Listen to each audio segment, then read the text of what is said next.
Great, thank you. Good evening and welcome to members, officers, the press and public joining the Strategic Development Committee. This meeting is being live streamed on YouTube, so welcome to those of us joining us via YouTube. To minimise travel and maintain social distancing, most officers are joining this evening's meeting via Zoom. Can I check that those present in the room can hear me okay? Yes, we can. Thank you. And can I check that those online can hear me? Wave or give a thumbs up. That's great. Thank you.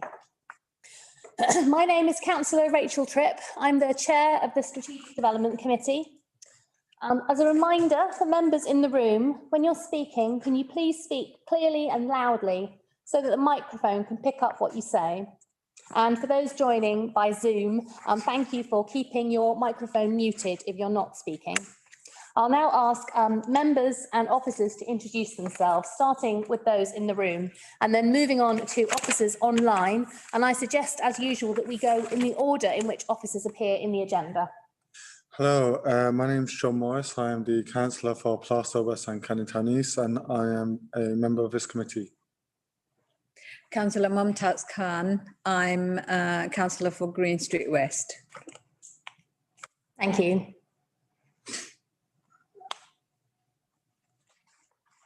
Could I ask officers online to also introduce themselves? Yes, I'm Jane Custance. I'm the Director of Planning and Development. Handing over to James. Hello, I'm James Bolt. I'm Senior Development Manager. Hello, I'm Amanda Campbell, Head of Planning Law. Hello, I'm Narinder Ubi and I'm Principal Transport Planner in London Bunyao.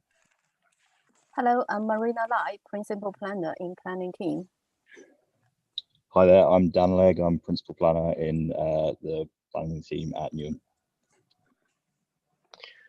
And hi, Chair. My name is Akhtar Ali. I'm the Head of Elections and Interim Head of Democratic Services.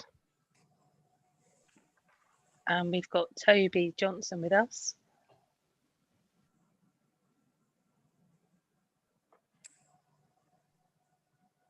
I think Toby might be struggling with the mute button. Can you try holding down the space bar, Toby? Would that work?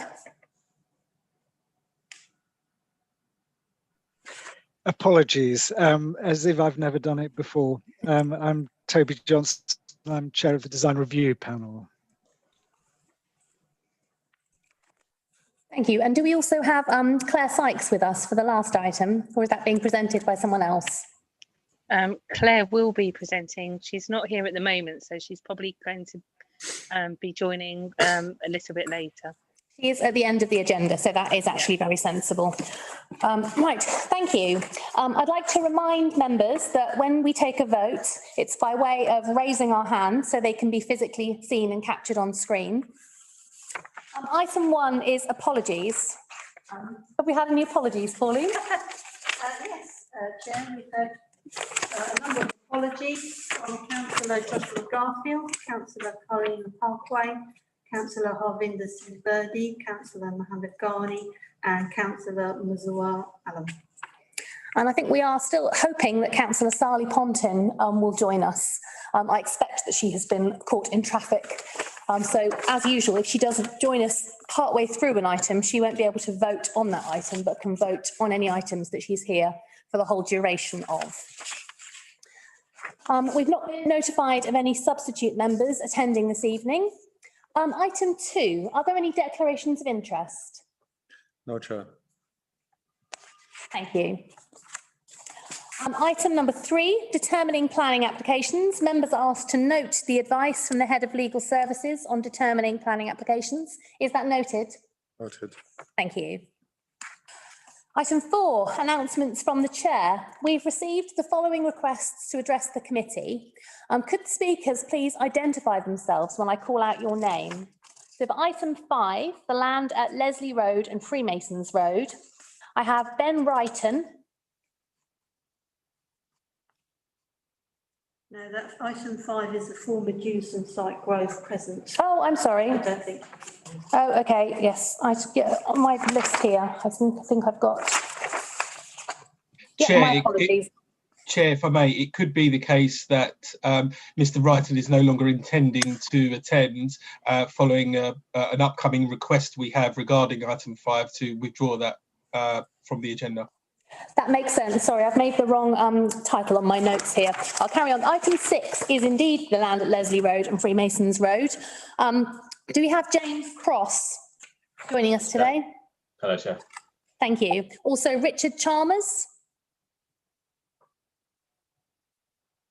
Not at the moment. Adam Khan and Hamish Warren?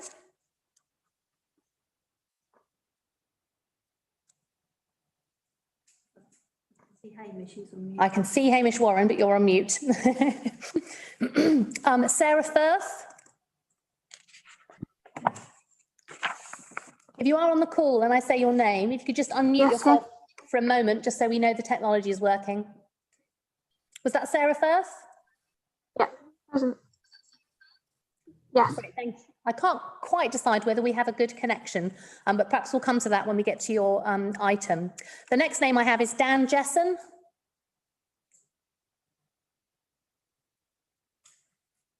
After that, Chris Gent. Perhaps Present, not. Chair. Hello. Was that Chris Gent? Yes, it was.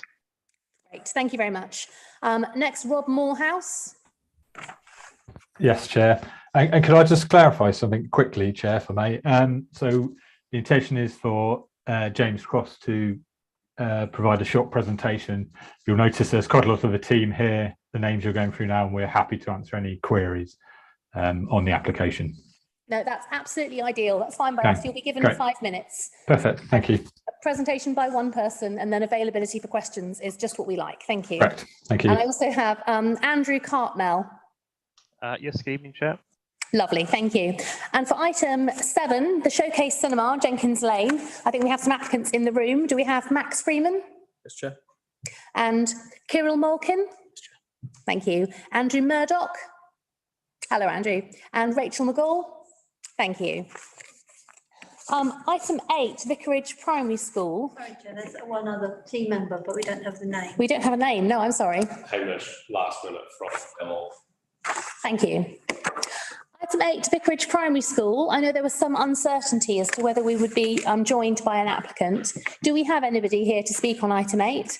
If I may, Chair, I've made contact with the applicant earlier today and they've indicated that nobody's going to be in attendance for that item. Okay, thank you. The usual practice is to allow up to 5 minutes in total for both supporters and indeed objectors if they were registered to speak. Is that agreed? Agreed. Thank you.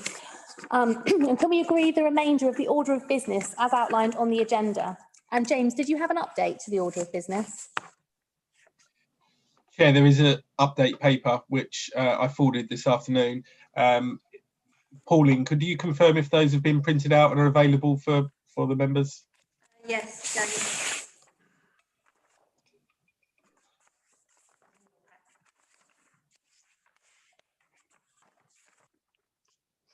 The substance of the update is basically that some short updates to items 6 and 7, but also that item 5 has been withdrawn.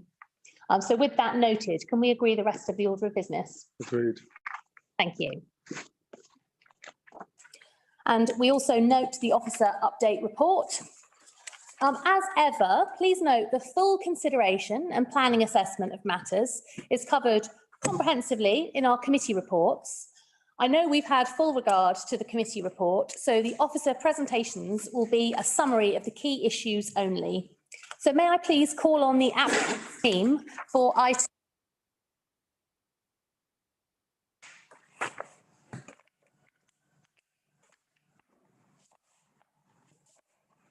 Item 6 is the land at Leslie Road and Freemasons Road.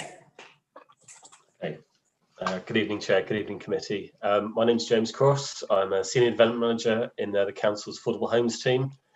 And we're pleased to present to you today 95 new council homes at Leslie Road. The development kickstarts the wider estate regeneration of the Custom House area, increasing the council's housing stock, and has the potential to provide homes in locality to those being potentially rehoused in the future under the proposed wider regeneration. The homes meet the council's ambitious target of 39% family homes, improved landscaping and highways, and a passive house certified highly energy efficient building, which should deliver sufficiently lower energy bills for our residents. The scheme is car free and promotes cycle usage with significant cycle storage for both 1-bedroom flats and larger family masonettes. The western development revitalises Freemasons Road, providing new commercial space and additional landscaping. The development to the east provides growing space for new and existing residents and significant highways and landscape improvements. The proposal includes the development of a new public square and contributes to the improvement of Cundy Park for both new and existing residents, helping make the park a destination for new residents. Throughout the development process, we've met regularly with planners and consulted with internal maintenance teams, fire safety, occupational therapy, highways and parks departments in delivering this scheme. Through a two-stage tender process, the scheme benefits from early input from a contractor and buildability of the design has been considered from the initial stages. The design of the new homes and public realm has been considered in the context of the wider area and detailed consultation with local residents, aware of a series of resident engagement and co-design events throughout 2022. I'd like to take this opportunity to thank those local residents and the Custom House Steering Group for their time and their engagement. Thank you very much. Thank you. Is that the end of the applicant presentation, or was there anyone else who wanted to speak on it?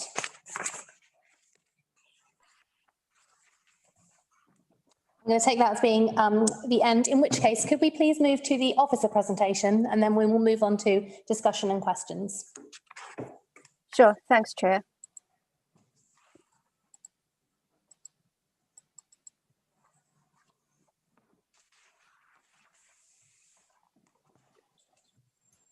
May I ask if you can see my screen properly, please? We can, thank you. Thank you.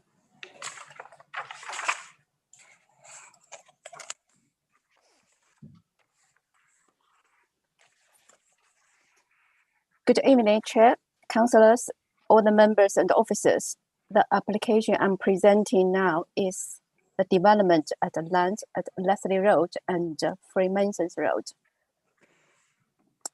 The application site is with Customer House Ward and aligns with the Statutory site S28. The application site contains 2 plots of LBN old lands. Plot 1A, a vacant land, and Plot 1B, which is occupied by a 2-story office building. These 2 lands are joined along the north edge of the Leslie Road. The surrounding area is predominantly residential. The application site forms part of the Customer House Master Plan.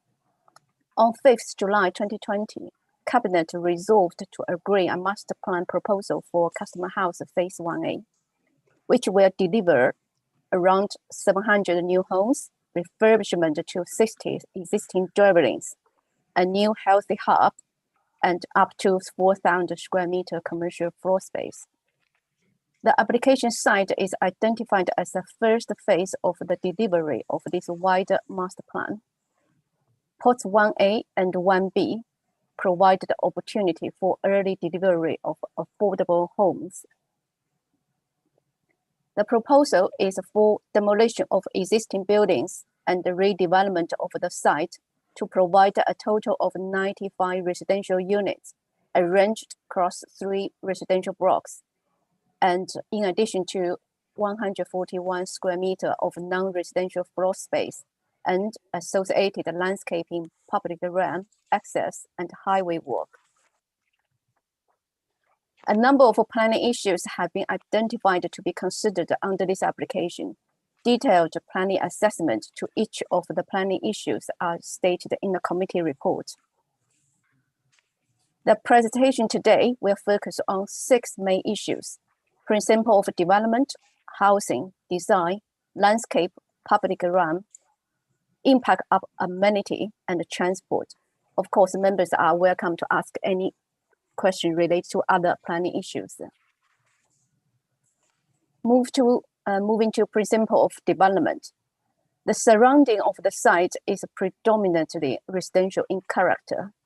The site is also allocated in statutory site, which is designated in the local plan to be suitable for intensified residential use. The proposal will deliver 95 new homes, which will positively contribute to the borough's housing targets. The site has existing commercial floor space, and the replacement is considered acceptable. The proposed development will result in a loss of existing green space. However, the loss will be offset by improvements to the existing public realm and car park, and financial contributions to education infrastructure that service the emerging community in Customer House. More importantly, the scheme will provide 95 affordable homes. On balance, the loss of green space is considered to have been adequately justified. As such, the proposed development is supported in principle. Moving to housing, the proposal will deliver a 100% affordable housing scheme with 39% three-bed units, which are identified as family homes by the local plan. 90% of the proposed residential units will meet the accessibility standards for building regulations, part of M42. 10 dwellings will be fully accessible in accordance with the category M43. The proposed development has a high proportion of dual aspect accommodation with no single aspect facing north. All units adequately meet the minimum internal floor space as set out in the London plan and benefit from adequate private outdoor amenity space and good levels of light. The quality accommodation of the scheme is considered high. Moving to design, the proposed development comprises 3 predominantly residential buildings ranging from 4 stories to 8 stories. Officers are satisfied that the layout maximizes the proportion of dual aspect units with the development. This slide shows the scale and massing of the development. The proposed heights comply with the strategic site allocation, which sets an indicative height baseline of 6 to 8 stories. This slide shows how the proposal responds to the Customer House master plan in terms of the height. And this slide shows the proposal responds to the existing context and future emerging master plan. In summary, officers are satisfied that the proposed development is appropriate in the context of the future proposal coming forward on the Customer House master plan. And the following slides show the views of the proposed development from the surrounding streets. This shows from the Communal Garden and Freemasons Road. And these key visuals are from Masons Road and Leslie Road. And these key visuals shows from Terrace Close and Vandomer Close. The LBN's strategic design manager is supportive of the proposal. The architecture is considered to have evolved positively through conversations with the nuanced design review panel. Conditions are attached to planning consent to secure the design quality of the scheme. The proposal is therefore supported in design terms. The proposed landscape strategy comprises public space on Masons Road, neighborhood square on Leslie Road, and community food growing space, which my mouse is showing here, on plot 1A. The improvements to public realm include the delivery of sections of Leslie Road and the Freemasons Road to be resurfaced and the eastern curb line retained, and additional planting on Leslie Road and the Copenhagen crossing on the Terrace Cross, and together with a financial contribution towards to the improvement of the car park. Concerns were raised from local residents, some local residents, about overlooking and the loss of privacy. Officers consider that separation distances of at least 10 meters with neighboring habitable windows would maintain a satisfactory level of privacy in this urban environment. The application is supported with a daylight and sunlight and overshadowing report. In total, 260 neighboring windows were tested, and 91% of which are considered to retain a good level of the VCS. The detailed assessments of these windows are stated in the committee report. Officers take the view that the proposed development will retain a good level, not in line with the BRE guidance, and is acceptable in this urban area. In summary, the impact on amenity is acceptable. Moving to transport, it has been agreed with Council's Council's highways team that on-street residential parking spaces can be converted to blue badge spaces. In this way, spaces can be conveniently located as demand arises from residents.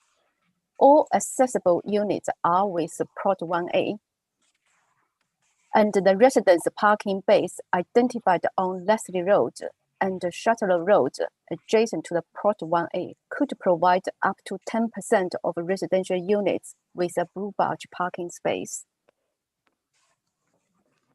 This slide shows the proposed cycle stores, which are highlighted in purple. The numbers of cycle spaces are considered to be adequate. The details are conditioned. In summarizing the matters considered, the officers conclude that subject to the conditions and obligations, the proposal are in accordance with the requirement of relevant transport policy. This slide shows the measures include obligation to car parking permit free development and also car park membership and implementation of a new on car park base on street and travel plan monetary fees and the conditions to include demolition and construction management plan and the construction logistic plan. This slide summarizes the head of the terms to be attached to the planning consent. The Strategic Development Committee is asked to resolve to agree the reasons for approval as set out in the committee report and delegate authority to the Director of Planning and Development to grant planning permission to subject to the completion of unilateral undertaking under Section 106 based on the head of the term identified at Appendix 2 and the conditions listed in Appendix 1 of the committee report.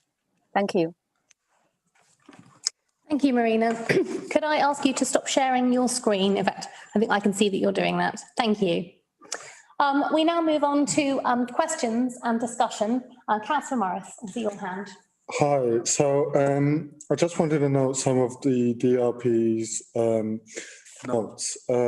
So I just feel like it should be noted, but also congratulated that the applicant has worked well with the design review panel and actually has accepted its recommendations and amended its design accordingly. So much so that what caught my attention was the architecture to be of high quality, and the DRP concerns were taken into account, which I think is a good sign from any applicant.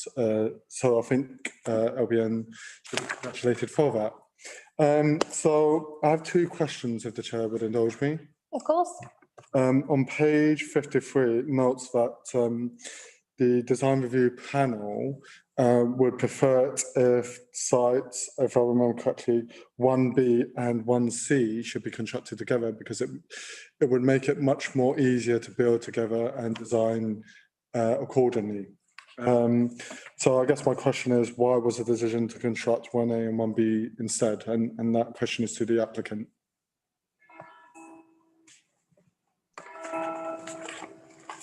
Hi there.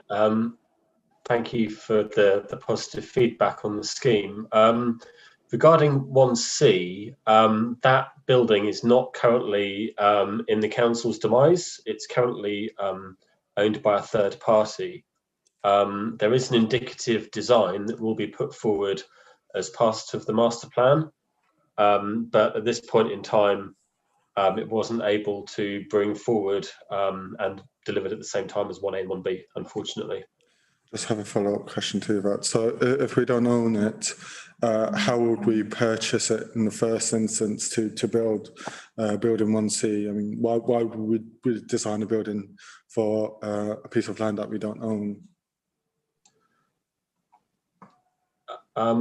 It's obviously, I mean, the deals around the purchase are slightly commercially sensitive for this conversation, but I believe discussions have taken place.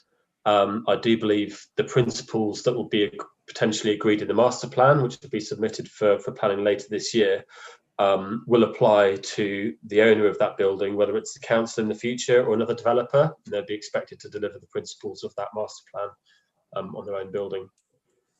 Thank you. A second question is referring to pages 83 and 84, and I noted it's the provision of cycling provision for short stay parking is only 3 Sheffield stands. So I'm just going to give you some context here from my point of view. Considering the number of units that will be built on these sites and the possible visitors, but also assuming that the master plan will be fulfilled to its full potential, and the economic, like it's going to be a much more denser area, and that in itself will produce economic activity, for example, hospitality, but also it's right next to a transport hub. It's relatively close to Excel. So understanding all of these factors, do you think 3 Sheffield stands or 6 short stay parking areas is suitable for the ambition of the area? Chair, if I could come in through the chair. Of course. Very good point, Councillor. I think, yes, you know, overall, as I said, master plan is looking at wider range of cycle parking provision. Sheffield is something that we've adopted. Sheffield stands is something that we're rolling out. Certainly, a lot of the short stay we are looking at on public highway and all in the public realm. And that is our standard easy in terms of their maintenance. Anything happens to them, we can sort of manage them. That's one of the reasons. But anything more dramatic or more expensive could be a bit more difficult for us to maintain. But certainly, I think it's a point as a kind of wider remit within the area. We certainly could look at something within the master plan to something better, some different stands. You have 2 follow-up questions. Go ahead. So I guess the first one is how much does a Sheffield stand cost in comparison to a what's the word I'm looking for? A cycle locker? It's not the cost in one way. I think it's just what we have adopted as our standards, and they are uniformly provided around the borough. For short stays, it's always easier and less cumbersome to have Sheffield stands where people can easily access them and use them. But if you have a locker, it does restrict, a parking provision for the short-term people. So, Chair, sorry, my question may have been misunderstood. What I was trying to get at was what is the cost comparison? Because my understanding, and feel free to think of me as a layman in this terms, is that Sheffield stands are relatively cheap, but actually require very little maintenance. I believe that we built a model cost above, and I can tell you from the way they look at them, most of them we just forgot. So it's actually doesn't seem to me require a lot of initial capital costs, and certainly don't require any revenue costs to maintain them. That was going to be my question as well. The number of 3 stands giving 6 spaces, but only if those people all park their bikes very considerately, which, let's be honest, people don't always, just seems like a very small number of visitor cycle parking spaces for a development of this size. And Chair, just to add to that, I'm more likely to cycle to a venue if I know that there is a cycling provision for there already, but also that cycling provision is available there ready for me to park. Because if it's oversaturated, overused, and it's continually my experience, then I'm unlikely to go there thinking that all the cycle places would be adopted in the first place. Is this, I mean, visitor cycle parking is really important, and it is something that we brought up as a committee before, particularly with car-free developments. I wonder, as a way forward, whether we could perhaps ask if officers and the applicant are willing to go away to see if they could find a way of fitting more visitor cycle parking, either into this scheme or into the whole area, into the area as a whole. Hello, Chair. I'm happy to amend the condition, encouraging the applicant to explore the area for more Sheffield standard on site if applicant is agreed. Can we have a number of how many Sheffield stands that we could probably get more? Again, through the chair. Oh, sorry. I mean, it is policy compliant at the moment because the commercial aspect is fairly little, and that's where the kind of short-term parking comes from. The residential doesn't really necessarily, demand any visitor parking. Is included within the context of the actual policy or the provision. But yes, as the chair said, we've had this before, and I'm always an advocate for more cycle parking. Perhaps it is a review of our standards, and I'm totally directed by yourselves, members, and I'm sure the applicants are amenable to that. So maybe over to the applicants. Thank you. Chris, you just put your camera on. Did you have any comments to make at this stage? Yes, if I may, Chair. I just thought it was worth reiterating that the short stay cycle parking is specifically for this residential application. It's not to provide short stay cycle parking for the wider area in policy terms. And that is true, but how many units are we looking at in this application? Is it 95? 95, and the standard is 1 space per 40 residential units for short stay cycle parking for residential. So it's well in excess of the accepted standard. The master plan application that's coming forwards in due course later this year will be looking to provide much greater levels of publicly accessible short stay parking, which is more associated with the commercial uses, the health hub, the public transport interchange improvements that are proposed as part of that wider master plan. So as a whole, the local area will see a substantial uplift in short stay parking in the areas that demand will be highest for people visiting the local area, and the level that's proposed for this specific application is the appropriate provision for this application in the totality. Now, this is perhaps for James to respond to, but if members were desiring to see earlier delivery of short stay cycle parking, that could be something that could be looked at. But I think overall, the master plan will be delivering substantial numbers of new cycle parking stands, short stay cycle parking stands. Well, I think that is good to hear, and we will certainly look forward to seeing details of those. I mean, I think from my point of view, policy compliant is one thing, but then knowing the way that spaces are actually used by real people is another. For example, if I had a friend living in this development and I go to visit them with my daughters, if we're looking up 3 children's bikes and my bike, we could easily use up all of the visitor parking for whatever duration we're there for, and that then means there's absolutely nothing for anybody else who wants to come. I guess the silence means that's kind of undeniable. I'm keen to move on from this important but quite specific point, but I'm going to ask, please, if the officers could please go away with the applicants and have a look to see if it's possible to provide any more. Because I do also think, John makes an important point that short stay visitor parking is there as a resource, but it is also there as a statement for how people use the development. And it tells us a story about how we expect people to arrive and how we are expecting people to move around. So I think it's its use goes beyond the actual utility. And obviously in this case, the actual utility is only a very small number of spaces. I did have a couple of questions that I wanted to raise as well. I was keen to hear from officers whether you felt that by taking this application individually before we've approved or looked at the overall master plan, was setting a precedent for other places in the borough. Sure, Chair. And first, as the presentation said, in July, Cabinet resolved to agree the master plan proposal for Customer House Phase 1A. So that master plan has been agreed. And also, applicant also mentioned in the last year, we have been working closely with the applicant to develop the master plan.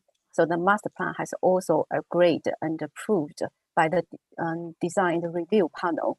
So, and also officers and the strategic design manager has also supportive of the master plan. So in that way, we consider this application meets the master plan principles. And also we already, before their submission, we already advised the applicant saying this application can only go ahead after the master plan has approved by the cabinet and the design review panel. So I think in this way, we not really set the precedence for other application or other piecemeal development, because this is under the condition that master plan has been approved. I hope I have answered the question. And also, of course, the applicant was advised with this standard and low application, they will need to fully meet the policy requirements as well. I think if officers are assured that it provides us with some protection against future piecemeal applications elsewhere, then we will take that assurance. Thank you. Thank you. Sorry, do go ahead. Sorry, I said thank you, Chair. Thank you. I did want to raise also that I noticed on page 34 that there were a number of shared ownership units. And I think I remember from a previous briefing about Custom House that the shared ownership had really come about as a result of some resident feedback. I'm aware that people watching this committee might not be aware of some of the consultation and co-production that had taken place. And I wondered if you wanted to just very briefly tell us about that.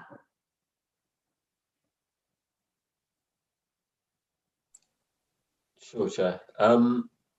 So regarding public consultations, so the scheme went into the Affordable Homes Programme in February of this year, and we've held 4 separate events in the spring in the Regeneration Hub on Freemasons Road. The first event's on Saturday and Wednesday to collate residents' ideas about what they wanted to see on the development. We collated that information and fed that back into the design team, then presented that back to residents as a kind of "you said we did" type model later on in the year. So that picked up some things around the public square, around the need for the vegetable growing areas and additional cycle storage as well. Residents were also keen to see that we pursued energy efficiency as well in terms of passive house, other design elements like that. So yes, it was several events over the summer. I know the sort of regeneration department also held a couple of fun days with residents where we had the model and the proposed designs there. So there's always been this kind of approach to encouraging residents to participate, and the hub's been open all throughout this year as well, and the model and our boards in for residents to comment on. That's very helpful to know. Thank you. I'm just aware that some people watching this committee obviously won't have been at previous briefings, so might not be aware of that. And knowing that that kind of consultation has taken place is obviously a really important factor for us. I did just want to raise quickly, and this is probably just to note, and perhaps if we could make a note in the minutes to take away. I saw some of the objections from some residents of Terrace Close. And while I noted that some of them around construction and the impact of that weren't necessarily material to planning if we have conditions about sort of considerate construction, I did wonder if we could, as a committee, ask our Custom House colleagues and also the regeneration team to go away and to continue liaising with the residents of Terrace Close. I did feel, looking at the plan, that the development is happening around them. They are in a place that we would expect to be quite densely populated, in a place that was always going to be redeveloped. But that doesn't mean that the impact on them is any less, or that it would be any less confusing, or that they wouldn't be uncertain or have questions, and all of the very kind of human reactions that people have when things change. So I wondered perhaps whether we could just make a note in the minutes to encourage, and indeed ask the applicants now to please go away, and also ask our Custom House colleagues to go away and make sure they continue doing what I'm sure they are doing, their good work of engaging with people and talking to them about the need for homes and about how we hope that this kind of development could work if approved. I noted from design review panel and also from the design manager some concerns about public realm and about material and quality, but I think that that was picked up and seems to have been resolved by the committee update. Is that right? Yes, Chair, I can confirm the latest drawing was submitted last Friday, indicating the additional improvement work to the Leslie Road and the Churchley Road. Yes. Great. So, I mean, I guess I just wanted to also comment on the overall development, that the idea of, in some places in the overall master plan, some degree of retrofitting in order to retain some existing buildings and to minimise the environmental impact of new construction is also something that I think we haven't seen much of in the past as a committee, but we're seeing a bit more of now, and which we do really welcome. Were there any further questions or comments from committee members? Mumtaz, I'll bring you in first and then come back to John. Sorry, John. The consultation for the shared ownership, was that done locally, or was it done like a fair thing where local resident had to go somewhere else to attend? I mean, the scheme is, just to clarify, Chair and councillors, the scheme we're talking about today is 100% affordable, so it's all at London affordable rent. These options are assumed picked up as part of the master plan discussions, where there'll be different tenures provided as part of that, not necessarily as part of this sort of standalone application. But all the consultation events, as far as I'm aware, were held at the Regeneration Hub on Freemasons Road. Thank you. Forget my naivety, this is my third meeting, I think. I noticed it doesn't have, this application doesn't have a BREEAM rating, whereas the next application on item, give me a sec. Yes, on item 7 does.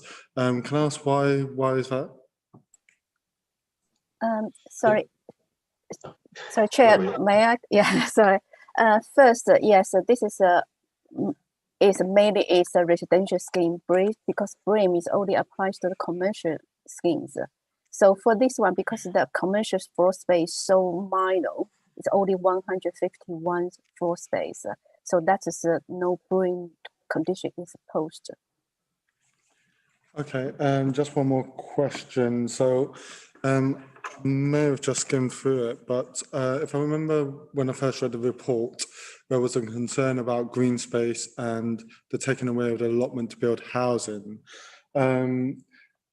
Well, how do I say this? So, you mentioned a community food growing area, and I just wanted to know, would that be accessible to former users of the allotment? I mean, what's the process of getting a space in this food growing area? Councillor, the community growing spaces will be re-provided in Plot 1A. However, where that will be provided to the former growers, I may leave this question to James Cross. Is that okay? Can I just come in quickly ahead of James? I don't want to cut you off, Chair. Just to clarify, there's no allotment on the site, which is quite a specific thing. There is some former growing space on the William Patton site, and the scheme proposes to, in part, re-provide this. So for some area available for residents, and then some areas within the communal courtyard of the block. So I'm sorry, I will let James take over in terms of any sort of management or anything beyond that. That's correct, yes. So just to the north of the development, there'll be an entranceway for non-residents. So it will be able to be used by new people moving into the development, and obviously the people who used the space previously. We're working at the moment with the regeneration team about how that allocations process will work, whether it will work in similar to existing allocation processes in the council, or whether we'll develop our own separate allocations policy. Either way, that will be with consultation with the Custom House Steering Group, so that they're on board and local residents are on board about how we allocate and how we make best use of that growing space. Okay, just to confirm, the communal area, the communal yard, would that be accessible to the public or just to the residents as well? To the public. Yeah. To the public. Okay, thank you. Yeah, would it be possible if I could just come back on the question from Councillor Morris about BREEAM and its rating? Yes, please. Yeah, thank you. Could you allow officers to take that away, because it could be that BREEAM is applicable. Having reread the policy on that, officers will apply the relevant standard, because I believe it does apply to all major applications that are not solely residential new builds. So if it is applicable for that, we will apply it. But allow us to look into that and apply the condition if that is relevant. I think we would welcome that. Thank you. Thank you, James. So I think I'm just about to draw our discussions to a close and move to the vote. Marina, could I please ask you to share once again the recommendation from officers on our screens? Sure. Officers recommend approval for the following reasons, and with, oh, here we go. Sorry. That's all right, don't worry. It's a lightning reminder of your slides before we come back to the recommendation. So we're recommended to approve. Can I please see all those in favour? Thank you, that is unanimous. Thank you very much. So we move therefore to item 7 on the agenda. Item 7 is the Showcase Cinema, Jenkins Lane. We have our applicants here who've waited very patiently. Thank you very much. I can give you 5 minutes to address the committee. Right, thank you. So good evening, Chair, Councillors. My name is Max Freeman and I'm the Vice President of Valor, responsible for UK construction and development projects, and I will be responsible for this development. Firstly, thank you for the opportunity to speak with you all today. Valor is a European real estate investment and asset management company focused on exclusively the industrial and logistics sector. Our way of working is to create best-in-class, sustainable facilities that meets the needs of a range of occupiers. We are a significant investor in London, and we have currently invested circa 1.5 billion across 35 plus sites over the last 35 years. Last 3 years alone, where we manage, refurbish and redevelop industrial sites to meet modern occupier requirements. We are particularly active in East London and Newham, and alongside the application, we recently secured planning permission and are on site with a 30,000 square foot development on Cody Road. We are also due to complete another 30,000 square foot development across 2 units at Gemini Business Park. We've also been involved in several refurbishments in the borough, which are leased to household names such as Ocado. We therefore have a strong track record in investing and creating new jobs in the borough. I should reiterate that at this point we are developers and owners of the sites, therefore we hold the assets long term. It is therefore in our interest to ensure that the developments are of the highest quality and positively respond to market demands. As part of this application, we have engaged positively and proactively with the council's officers and consultees. We have undertaken a formal pre-application discussions, presented to Newham's design review panel and engaged with external stakeholders such as the Environmental Agency, Transport for London and the GLA. Through these discussions, we have made significant changes and improvements to the scheme. Overall, this development will deliver an estimated inward investment of 20 million into the local economy. The application will have clear economic benefits and a significant number of jobs will be created as part of the construction and operational periods. As you would have heard from officers, we have entered into a local employment agreement and the scheme will deliver direct and substantial benefits to Newham residents. We are committed to the regeneration of this vacant and outdated site, and we hope that you will support this application this evening in line with the officers' recommendations. And we are here to answer any further questions you may have. Thank you. Can I add a couple more bits? Yeah, of course. Thank you. I'm Kieran Malkin. I'm a planning partner at Montague Evans, and I've been involved in this project for 2.5 years. As mentioned already, we've been in detailed discussions with the council since late 2020. lots of pre-app discussions, DRP presentations, and a PPA as well. The site's currently vacant. The cinema previously has closed, and we are, as well as the creche and the restaurants on the site have also closed down. The site is located in the Royal Docks Beckton Riverside Opportunity Area. It's adjacent to the Beckton Riverside Sill and the Beckton Gateway Lille.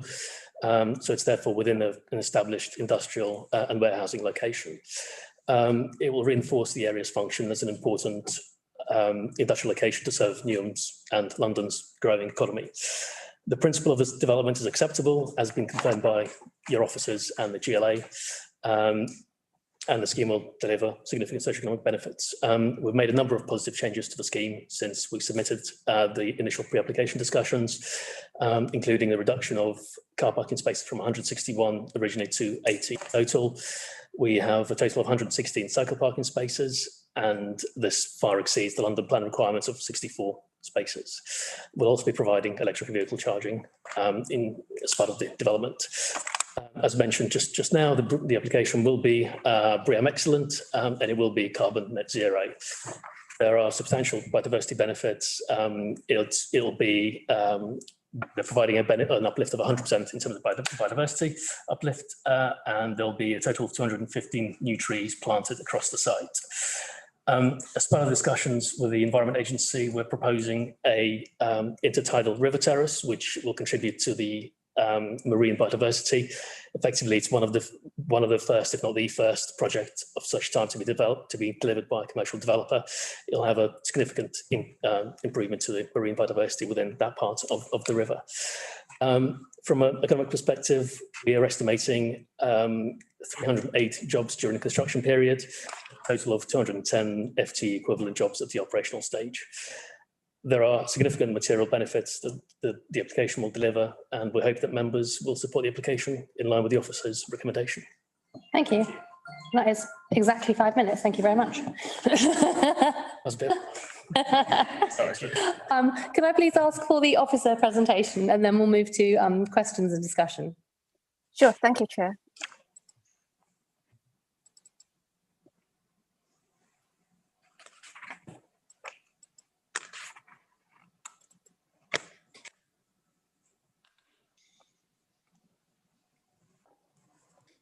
Thank you again.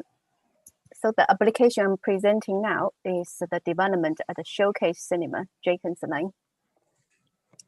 The site is located on the eastern side of Jacobs Lane with Beckton Ward. The site is an existing leisure park with a Showcase Cinema, a nursery, and a children's discovery center, a church, and 3 restaurants, and a 500 space car park. The leisure park benefits from early 1990s development. The use of a church and a day nursery do not have a planning permission, however, have been operating on site since 2008 based on the council's enforcement records. As such, the provision of the community use is material consideration. The wide area comprises predominantly industrial and other commercial and open storage uses, as well as green space bordering the river roading. The proposal seeks planning permission for demolition of existing buildings and redevelopment of the site to provide a total 19,990 square meter floor space across 4 units for industrial and warehouses purposes, along with an auxiliary office accommodation, access and service roads and path, service yards, car parking, cycle parking, river walks, and other associated landscape works. Again, this slide shows the number of the planning issues to be considered under the application. Of course, today we are only focused on 4 main planning issues, which will be principle of development, design, landscape and public realm, and transport. The Council's demand study acknowledges the strategic location and demands for warehouses. The site falls with the opportunity area which supports industrial intensifications. Sufficient evidence have been submitted by the applicants demonstrating occupiers' demands and supplies at this location in the context of the industrial market. In the context of out of the town center, no provision of community use at this location is considered to be acceptable. As such, principle of development is supported. The proposal is for the erection of 4 warehouses. This slide shows an illustrative master plan for the site. Each unit has a secured service yard and lorry parking, staff car parking, secured cycle shuttles and bin stores, and electric car charging spaces.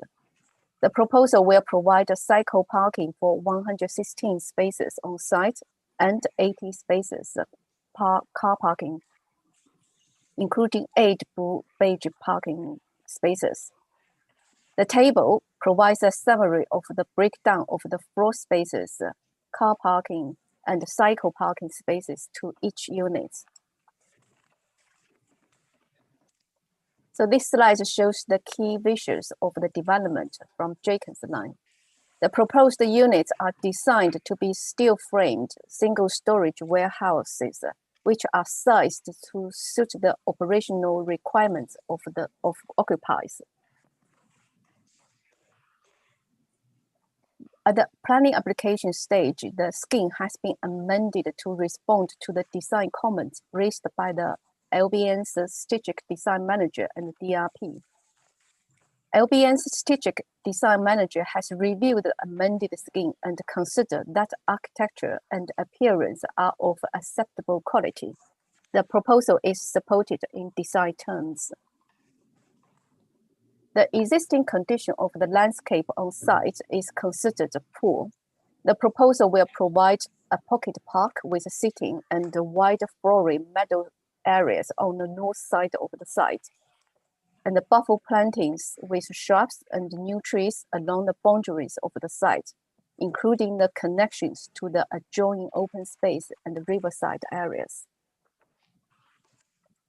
Through the Section 278 process, the developer will deliver a crucial and useful piece of walking and cycling infrastructure that will directly benefit active travel modes traveling to and from the site, and connect to CS3 and towards to the north and west of the site. In addition to this, the applicant will be implementing improvements to the access arrangements for the rolling path, and the development itself will enable direct access to the riverside from and with the site. The applicant will be making improvements to the access to both the rolling path and bird watching area at the north end of the site. Moving to the transport, following the initial submission of the pre-application, there has been an ongoing interactive process to review and clarify likely employee numbers at the site in order to enable appropriate consideration of car parking spaces on site. This refinement and considerations means that the number of the parking spaces have been reduced from 161 at the pre-application stage to 95 when the application was formally submitted, and further down to 80 as current. This figure is considered viable and appropriate for the location and the nature of the proposed development.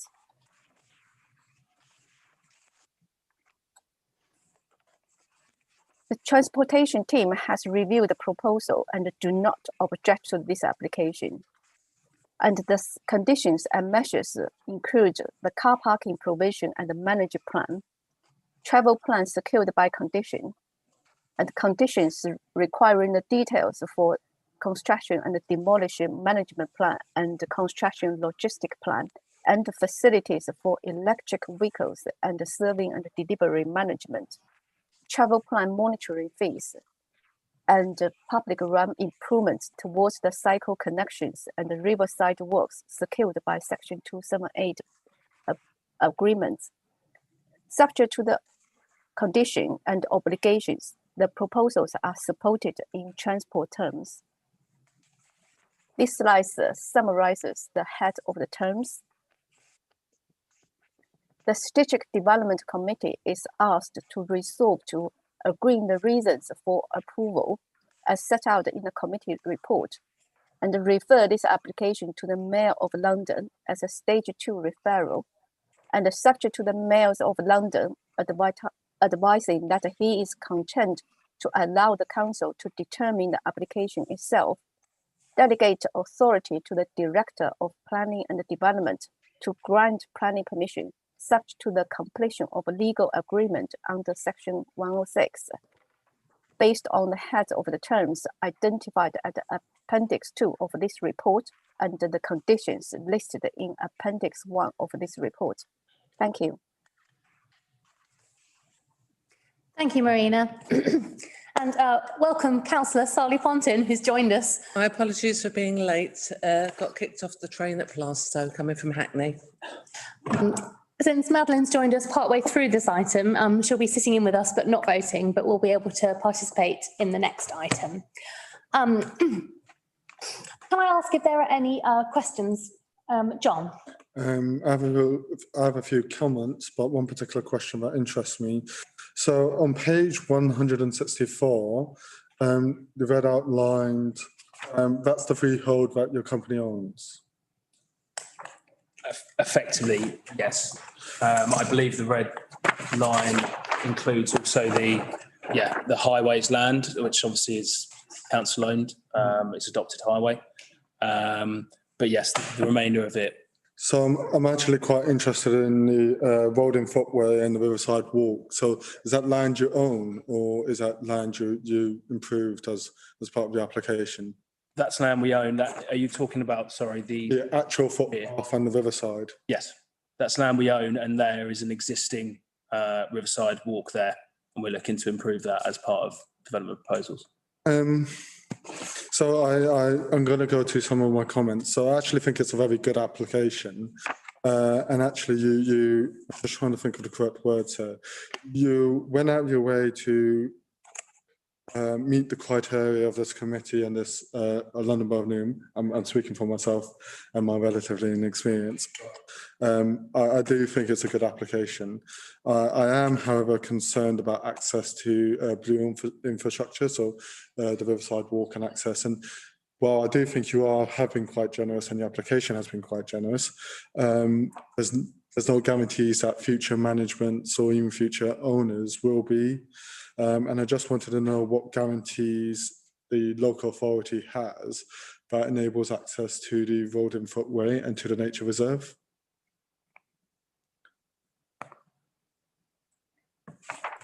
An officer able to provide any comments about that? Yes, Councillor, and Section 278 condition is imposed and requesting the applicant to complete this highways improvement, public realm improvements before the development is occupied. So if I can, Chair, also just to add on to that, so we have got a condition. That's one of the reasons I think, as Councillor was asking, the red line.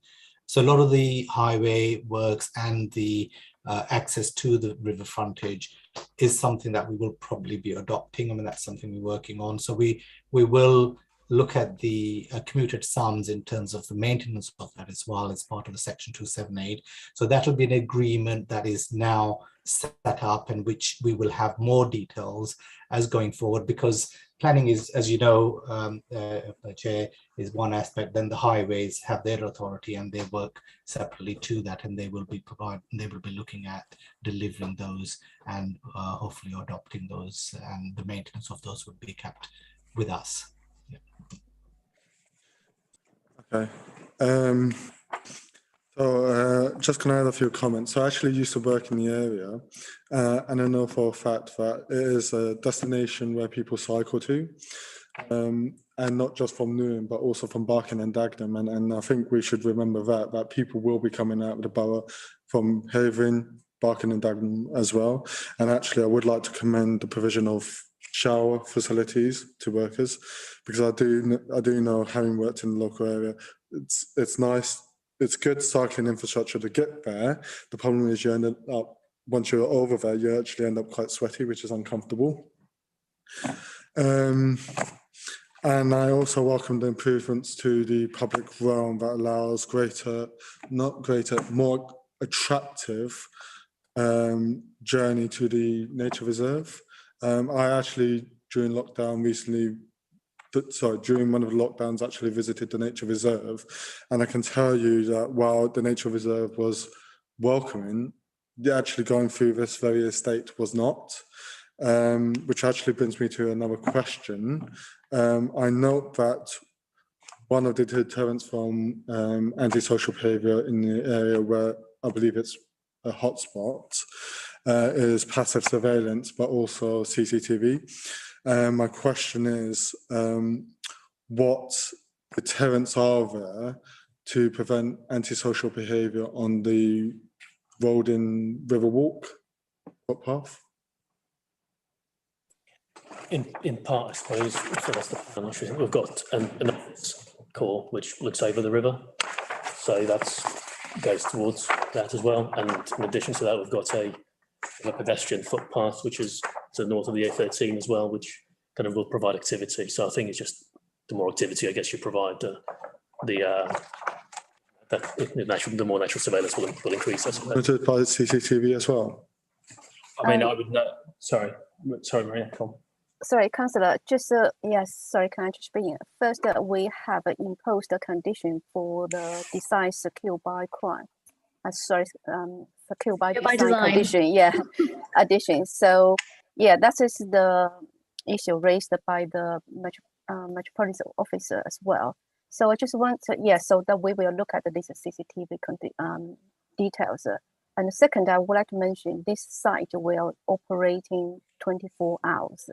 And they have a frontage overlooking the riverside and the street. So that will provide some surveillance to the safety of the public members as well. Okay, thank you. Some comments and the question too. I've got some indications about car parking space, but I just wondered if, or did I miss it, in terms of the number of cycles that are able to kind of be stored or parked. So that's one. The other thing, can I just say that I'm actually pleased that this, this application has come, because I think, some recreational activity in that particular area was kind of needed. So my question is, would you encourage local employment opportunities? And, I just want to hear your plan. How would you encourage? Because I've seen lots of development like Westfield, but, I don't see local people working in our local shopping centres. Sure. On the cycle parking, we're proposing 116 cycle parking spaces. So that's compared to the London plan requirement of 64. So we're just under double the London plan requirements. And those will be weatherproof shelters with roofs, so they'll have a biodiversity benefit as well. In terms of your second question, in terms of local employment, we are entering into the new standard local employment obligation, sort of the training obligation, and there is somewhere in the committee report which talks about the kind of the amount of apprenticeships that we are intending to supply. So I think it's for apprenticeships, local supply chains, local labour via workplace. I think, and that's kind of that's something that I don't know whether Marina or James want to add to that. In terms of actual operational stuff, jobs are typically they're quite local. They've got quite a local catchment area. People don't really travel too much. Those kind of jobs. So, just by the nature of the type of uses, proposing the catchment area for these jobs and the construction jobs will be quite tight. It will be sort of Newham and neighbouring authority, but it will be kind of within that kind of part of East London. I'm going to be writing to you guys later on. Thank you. I had a question. I noted the efforts that you've made to reduce the number of car parking spaces, which I think is really important. But I wondered how that revised number, which I think was 80, compared to the number of jobs that you are anticipating will be on site, or perhaps more accurately, the number of people working that might be on site at any time. That's an interesting question. Andrew, do you want to answer that question from a highways perspective? It does vary across the day. I won't give it a precise number, but obviously there will be typically 3 shifts per day, and a shift changeover time is to where you have your biggest demand. And I'll have to go back to see if I can actually find a number of people on site at a particular time of day. So if you give me a minute, I'll come back and answer that question if I can. That'll be great. I mean, for me, the exact number is less important than an overall sense of what sort of proportion of people you think are going to be travelling by car. Because exactly the same as with the cycle infrastructure, if you provide the car infrastructure, then that is how people will arrive. So if we've got 80 spaces, but you actually only have, like, say, 30 people working there at any time, then that's a pretty clear indication that everybody will be arriving by car.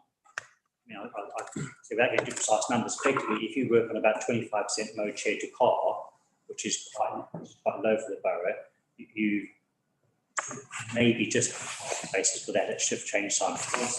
If you take, let me say, 2 o'clock in the afternoon, on midday, when there's no shift change of argument's sake, then you'll have spare car parking spaces. But if you take shift change over time, things like that, typical kind of parking space, because clearly people have to arrive for the next shift before others leave. Your broad assumption is that modal share about 25%. Yes, we have okay. Discussions, yeah. Yeah, that probably answers my question, actually. Thank you. And I think, my other question was whether you had are you anticipating managing these warehouses going forward, and whether you had any tenants identified already or not? We do have a couple of tenants already interested in 2 of the units, yeah. Are you able to divulge what kind of industry they are, or is that not something that you can share at this point? I can't at the minute, I'm sorry. No, that's all right. Yeah, they are expressing interest at this stage. It's one of the sites we've got keen interest in already at a very early stage. So we're positive that by the time we construct these units, they'll be let on a pre-let basis. Great, thank you. Were there any further questions or comments from members? I just have a final comment. I have noticed this application does have a BREEAM rating, and it's noted as excellent. It has solar panels and air source heat pumps, and I feel that should be noted, because in the current crisis that we have, in the current energy crisis within, I think any effort that we have to ensure energy efficiency should be commended. Thank you. I'm sure we can note that and extend our thanks to the applicant as well. I'm going to suggest that we move to the vote. If you're able to share your screen again, please, Marina. Sure.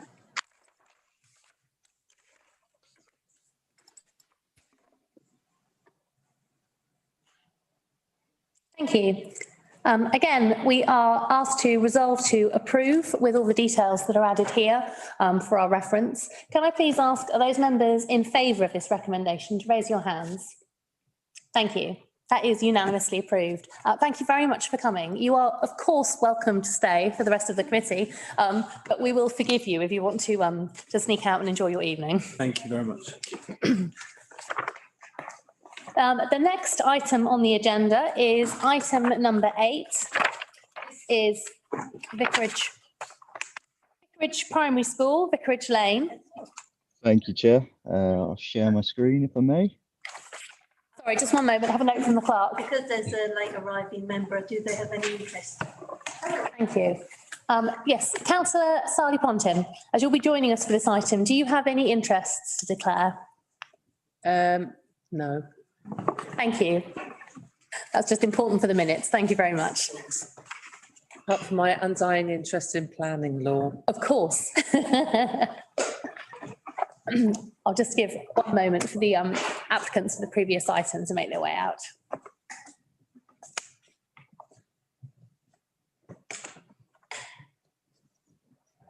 Thank you. So, as we said, there are no applicants registered to speak for this item, so we'll move straight to the officer report. That's brilliant. Thank you, Chair. So item 8 relates to Vicarage Primary School, located on Vicarage Lane in East Ham. Slide 2 shows the location of the site and a recent aerial photograph.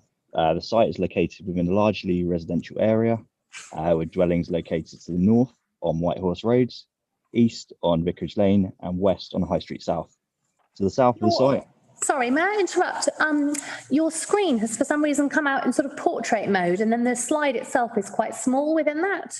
Okay. Are you able to are you able to increase the size of what you're sharing at all? Oh, that's better. Thank you. Oh no, it's gone back. It was. It's tantalisingly better for a moment.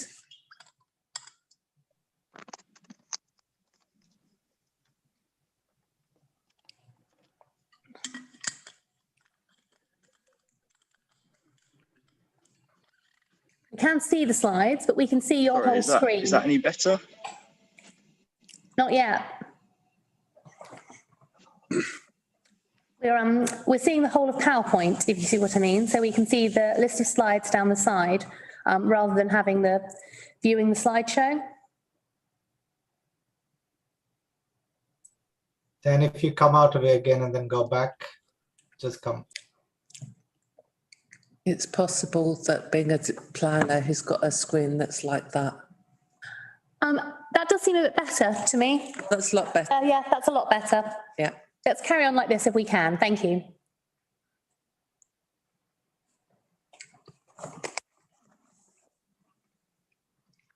Oh, we can't hear him. Can't hear you. Can't hear you at the moment. Okay, can you hear me now? Yes, I can. Sorry, got there in the end. So slide 2 shows the location of the site and a recent aerial photograph. The site is located within a largely residential area with dwellings located to the north, east and west. To the south of the site is a Royal Mail delivery office, whilst to the southwest is a supermarket and mosque. The site is accessed by vehicular access from Vicarage Lane. There are also several pedestrian accesses serving the site from Whitehorse Road and Vicarage Lane. The application in question seeks permission for the erection of a single-storey infill extension with external canopy between the existing early years block and resource building. The proposal would provide additional nursery space with ancillary storage and toilets. Slide 4 shows photographs of the site from Vicarage Lane. The photo on the right-hand side shows the location of the proposed infill extension where the shed is currently sited. We are still on slide 2 here in the chamber, I'm afraid.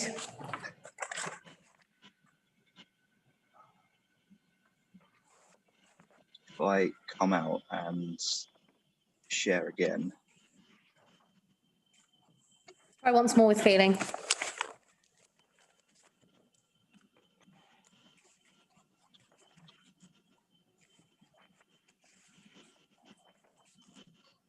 Are you able to see slide 4? Yes. Yeah. That's brilliant. So slide 4 shows photographs of the site from Vicarage Lane. The photo on the right-hand side shows the location of the proposed infill extension where the cursor currently is. Slide 5 shows additional photographs from Vicarage Lane, again indicating the position of the proposed infill extension.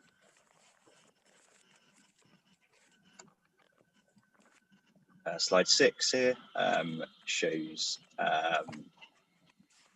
the proposed plans for development, including indicative 3D imagery and elevation drawings, which indicate the relationship between the existing early years block and the resource centre.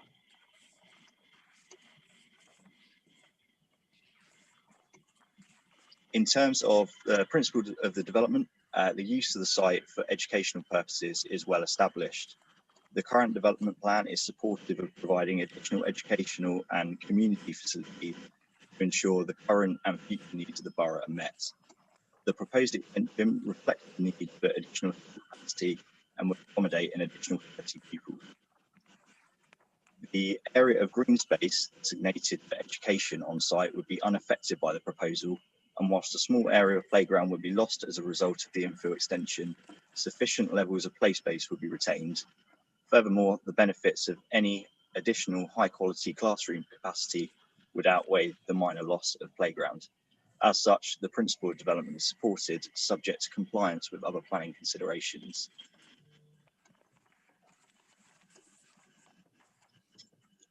With regard to urban design, the resource building, also known as the Cookery Centre, is subject to a local listing, and therefore due consideration has been given to the sensitivity of this building.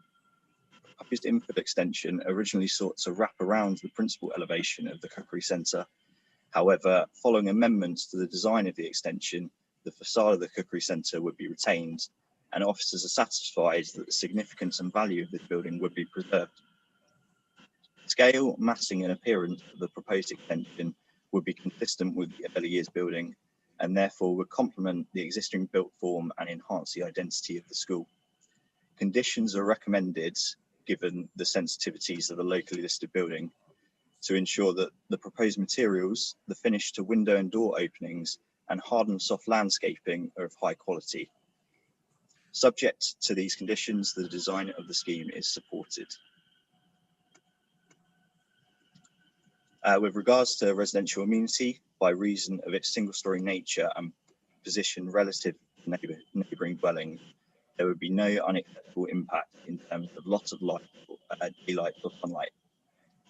The proposed window openings would only provide outlook into the school site, and therefore no privacy concerns are raised. The intensified use of the building is not considered to be significant when taking in consideration the current student numbers, and would continue to only be used for educational purposes during existing school hours. To ensure construction work is not carried out during antisocial hours, and hours of construction condition is recommended. Similarly, given the size of the site, to ensure air quality is not adversely affected during construction or once occupied, officers recommend an air quality assessment is submitted prior to the commencement of works. Overall, no adverse harm has been identified in relation to the building, the aforementioned conditions. Slide 12 considers sustainable transport. The existing car parking and cycle parking would be retained. Officers consider that given the proposal would result in an increase in pupil numbers, the application provides a good opportunity to improve cycle parking facilities on site, which currently fall short of London Plan requirements. As such, a condition is recommended to increase cycle parking provision within the site. Similarly, a school travel plan would be secured by condition to encourage greater levels of sustainable transport usage and reduce car dependency for the site. The delivery and servicing strategy would be maintained and is considered to be sufficient to manage the increased school capacity. Of these conditions, the application is considered acceptable from a transport perspective.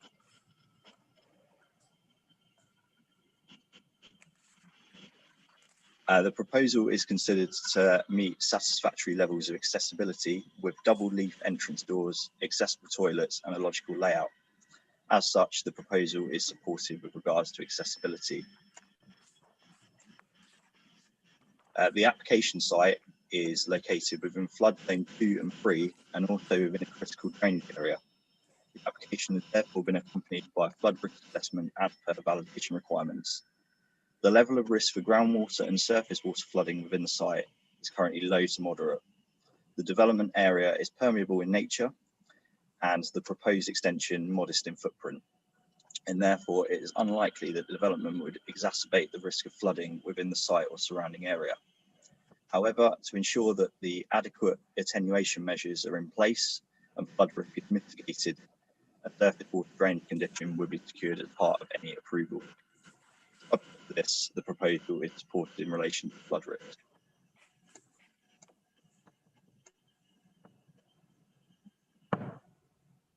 And finally, the site lies within West Ham Archaeological Priority Area.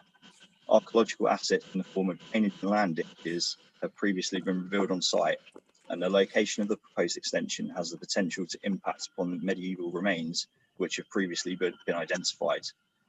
To ensure that significance of these assets are preserved and harm minimised, a condition requiring a written scheme of investigation would be undertaken prior to development would be secured.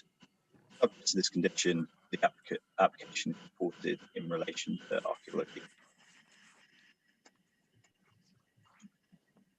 With regards to the habitat regulation assessment, given the current use of the site, the application will generate no likely significant effect Epping Forest Special Area Conservation in terms of increased recreational pressure. In summary, the committee is asked to resolve to agree the reasons for approval as set out in the officer's report and delegate authority to the Director of Planning and Development to grant planning permission subject to conditions listed in Appendix 1 of this report. And that concludes my presentation. Apologies for the technical issues throughout.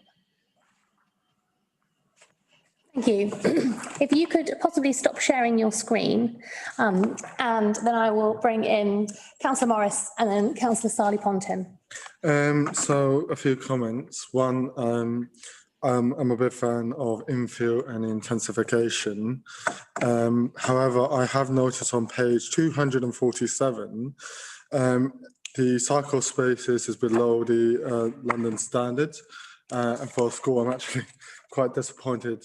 I have noted that one of the conditions is to provide 129 non-stay and 10 short stay as one of the conditions, and I would like to thank officers for that. However, I am disappointed that a school would have to get to the stage where it has to be added onto as a condition. Now, I do have a question, and bear with me as I rummage through my pages, about the pick up and drop off strategy. So I understand that because there's no real large increase in the number of students and students and parents, there's no real need to change in the drop off and pick up strategy.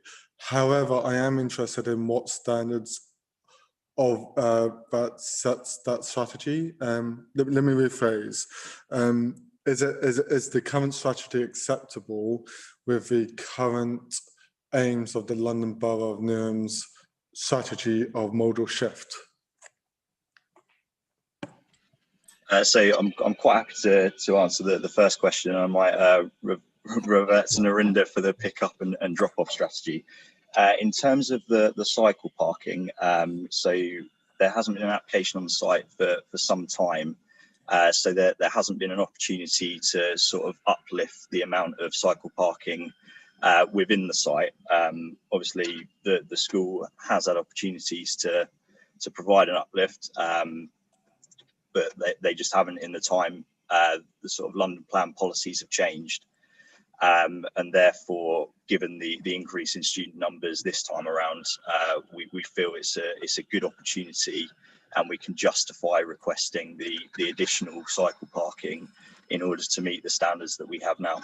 That's a quick clarification. So just a quick clarification. It wasn't part of the actual application. It was those increases was a condition set by the London Borough of Newham, not as part of the application by the school.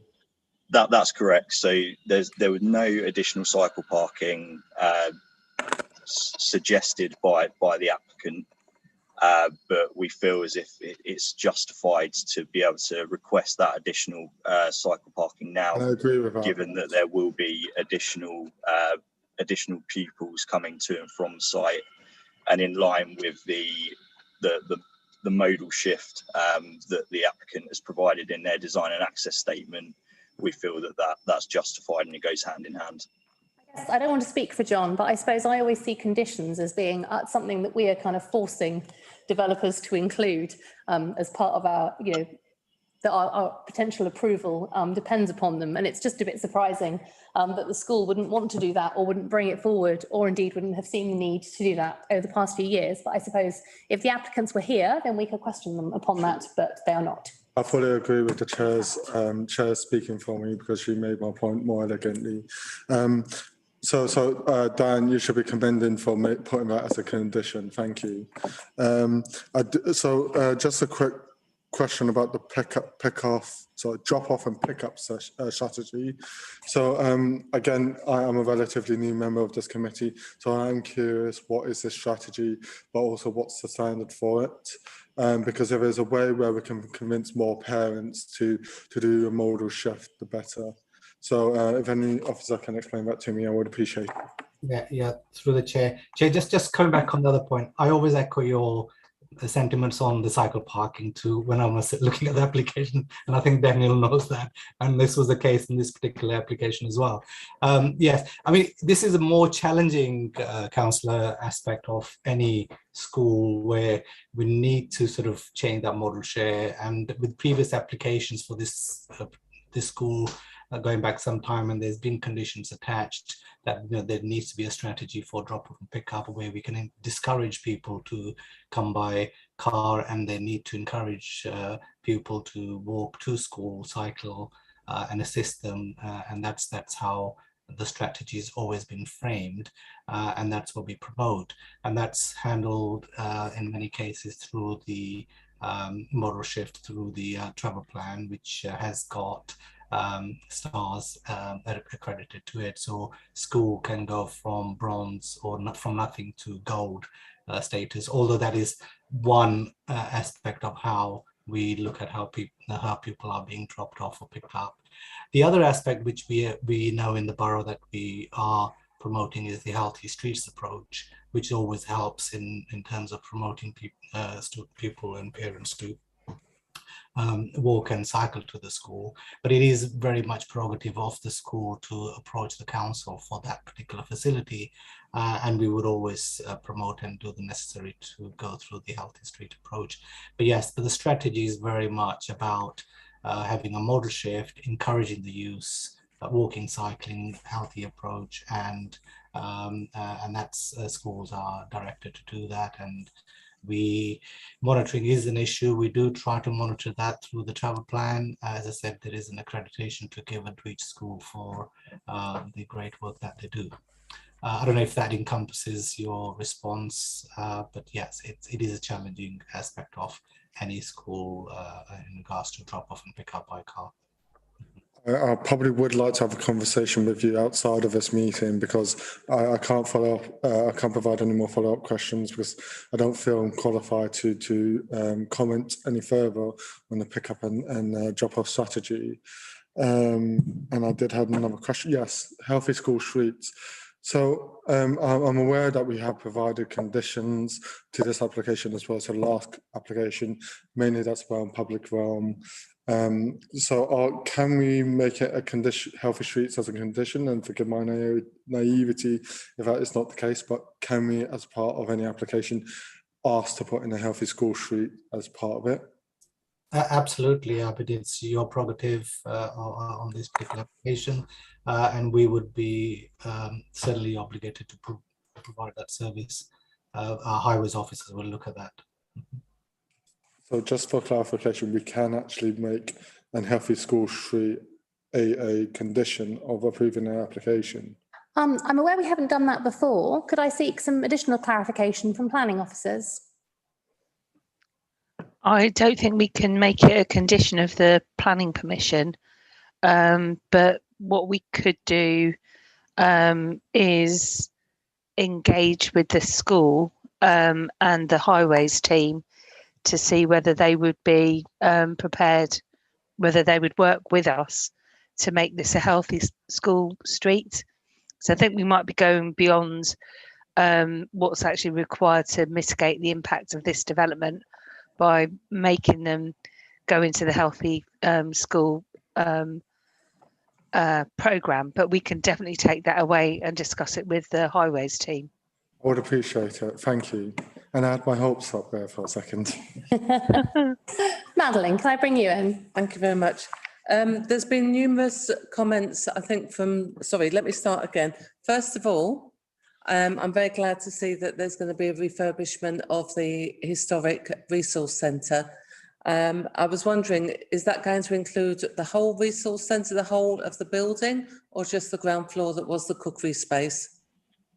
So that is just the ground floor for the time being, but there may well be a follow-up application to utilise the first floor space as well for sort of, well, more traditional school purposes, because it is fairly underutilised at this moment in time. Yeah, I can imagine, because it's quite an isolated spot. It is a shame, though, that they're getting rid of the cookery space. But anyway, the second thing I wanted to know was, considering that schools in East London have been undergoing many years of falling roles, I'm surprised that the school is looking to expand at this point. So the design and access statement that we've been provided with indicates that there is demand for sort of the younger forms. So in this instance, it would allow the school to be able to accommodate 2 additional nursery classes on a daily basis. That's for nursery provision, is it? That's correct. Yeah. So Okay. it's directly an extension of the early years block. Yeah, I can see that. So I'd like to suggest that if children of nursery age are going to that school now, they would sort of continue through to the sort of higher forms in the future. Yeah, that's normal procedure. It's just, as I said, I'm a little interested because the roles across East London have fallen, and so I'm wondering why they need new capacity at nursery or any other level. The third thing I wanted to ask is the pink building on the plan that we've got is actually in some ways visually, from the point of view of lines of sight within the building, quite detached from the existing early years provision. There's no clear connection between the new rooms and the rest of the provision. Can you enlarge the slide with the ground plan on it for us, please? I can indeed, yeah. So I'm just wondering how useful those rooms are going to be. So, well, obviously they're accessible from the existing playground area. So they will. Can you enlarge the map, please? Yeah, I can. Thanks. So if you've got the main part of the school is the separate upper school building, and then you've got this early years provision here. So can you show us on the map, please, because it's unclear in the copies where the access points into the building are from the playground? So there's one access here. Yeah. There's a second access here. And what's that room for? So that's an extension of the reception room, the teaching room here. Yeah. So that's kind of a sort of a well, it would be used as a resource room, but also for additional teaching space. So it's kind of a flexible group space, which can be utilised for either resource storage or for teaching. All right, so it's mainly a storage room because it's not connected to any of the other classrooms. The first pink room next to the original block, it's quite out the way and tucked around the corner. I'm just wondering how useful a space it's going to be. So we haven't been able. So originally the building would have been sort of closer to the boundary, but we pushed back on that due to the sensitivities of the locally listed building here. Yeah. Unfortunately, we were unable to have this building pushed back any further due to the need for emergency service access. Right. Okay, that makes a lot of sense. Thank you for that. Dan, is that lighter grey wall something that can be moved? I believe so. Yeah. So it can be opened up. So hence the sort of the shade is the same. So I believe that this can be opened up, so it can be used as one large room. Okay, but it can also be used as part of the resource room at ground floor level. not really. Can I ask, please, and forgive me if I've missed this, do we have a condition attached to this application about community use? We don't have a condition in relation to community use. No, the reason for that is due to the sort of the residential area of the site. We wouldn't want the rooms being used for like sort of during antisocial hours, but there is sort of scope for additional uses down the line. But at this moment in time, that's not something that's been discussed. Instinct is, given the resistance of some schools to community use, that chance would be a fine thing. I was going to say, I'm guessing, Dan, that there's no adult toilets in the pink rooms or in the ground floor of the resource centre. So there are toilet facilities in the infill extension, but they will be for student use only.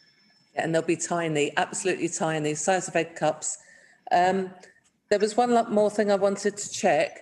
Has a archaeological unit been lined up ready if they're needed after the watching brief? I believe so, yes. So there has been investigations that have been undertaken on the site previously. So that company will be on hand to carry out again, and Not necessarily. Any RSI that is submitted will be subject to review by Historic England. So they will confirm the acceptability and the quality of assessment that has been carried out. Did you want to come back? Yeah, I did actually, because Glass has asked for a WIS, and it's unlikely that the previous work undertaken by a previous company, there's no guarantee it will be the same company again. It will be a separate piece of work and would have to be recommissioned. Obviously, there's no guarantee it would be the same company, but Historic England, as the experts in archaeological matters, they won't agree to discharge the pre-commencement condition unless they're satisfied with the work that's been carried out. Yes, of course. That's not under. That wasn't what the question was. I was just checking that. Were you aware that somebody had been lined up already? Because I know, as an archaeologist myself, that very often small sites, people think, no, it's going to be fine, and they don't have somebody actually ready to go should the WIS require it after the ground has been broken. So, to my knowledge, I don't believe that.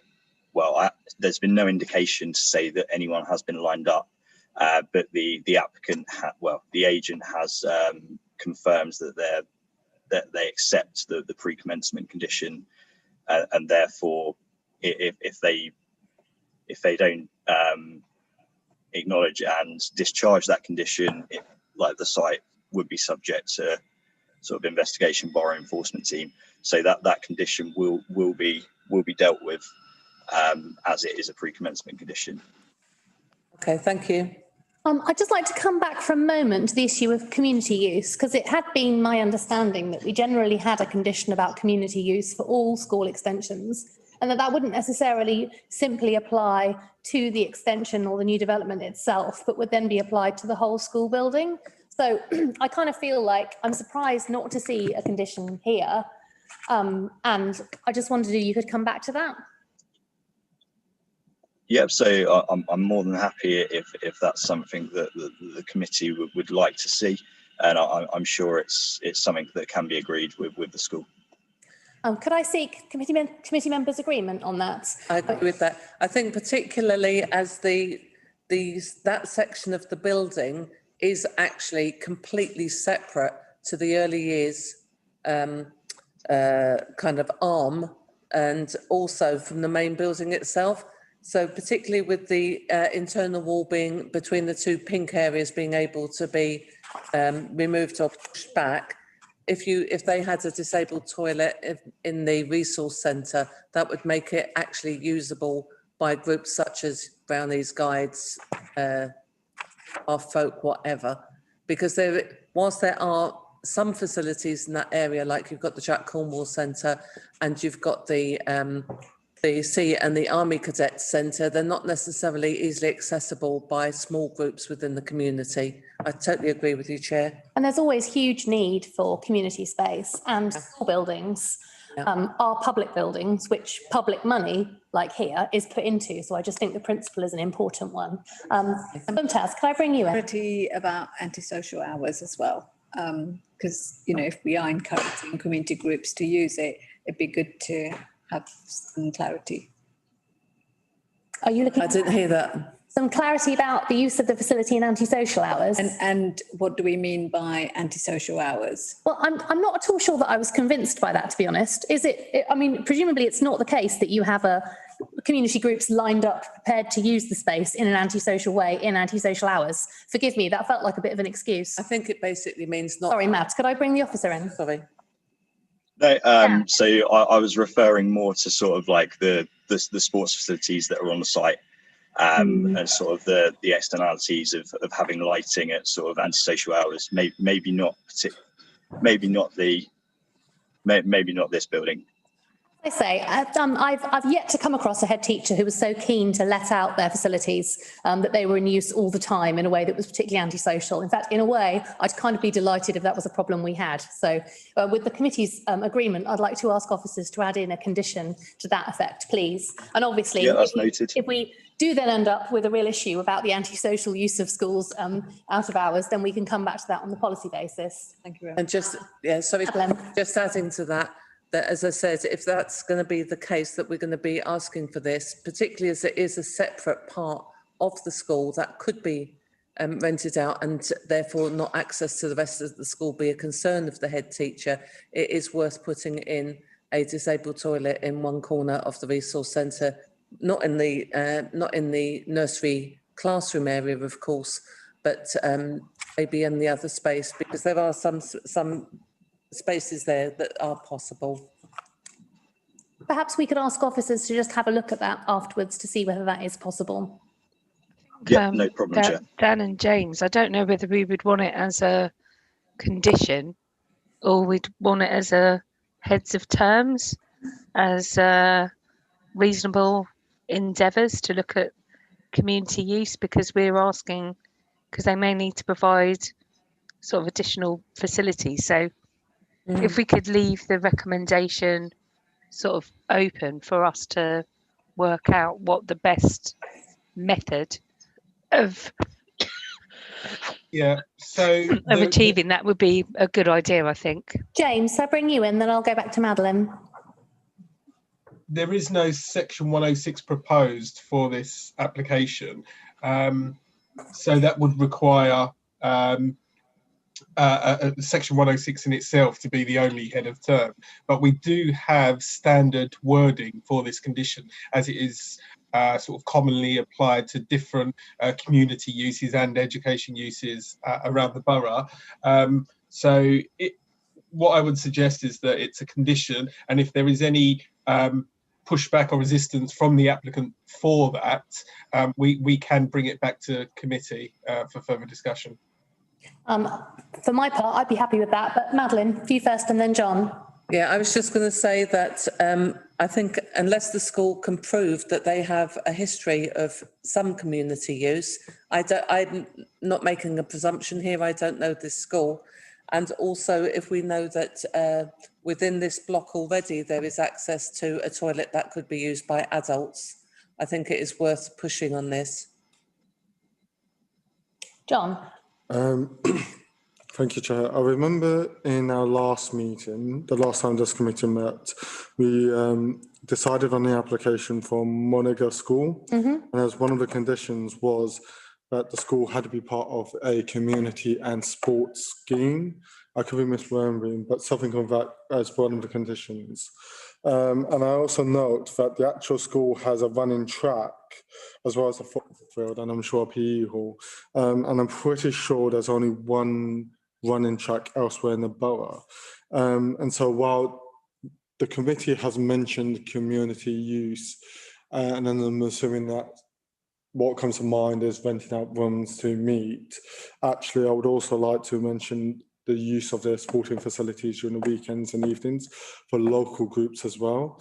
The cadets, I've no doubt, have some physical activity that will require a large space, or even the weekends where we would actually find that running track useful. Actually, well, the planning officer, Dan, said that it is a residential area. Actually, it's right next to the high street. It's right next to a transport conduit, whereby I can get off at Eastham Station, take a bus down there, and as such, it's within a travelable distance elsewhere within the borough. And so actually, if it's also open to sporting activities, it's open to community groups throughout the borough to use its PE facilities, its football pitch, but also its running track. And again, I reiterate the point, I'm pretty sure there's only one other running track in the borough that I know of. And so would a precondition be that it has to be part of the community and sports scheme that I saw in the last application from Monaco School? Can officers advise? I think that the Monaco School condition was probably our standard wording for the conditions of extensions of this type. So yeah, I think the standard condition for community use sort of encompasses all uses for community, whether that's sport or sort of your brownies, scouts. In which case, yes, I'd be keen to, you know, at the least have that kind of standard condition here, as we have had elsewhere. I'm aware time is ticking on, so I think I'm probably going to draw this discussion to a close and move us to the vote. Could I ask you, please, Dan, if you're able, to share the slide that has the recommendation on for us?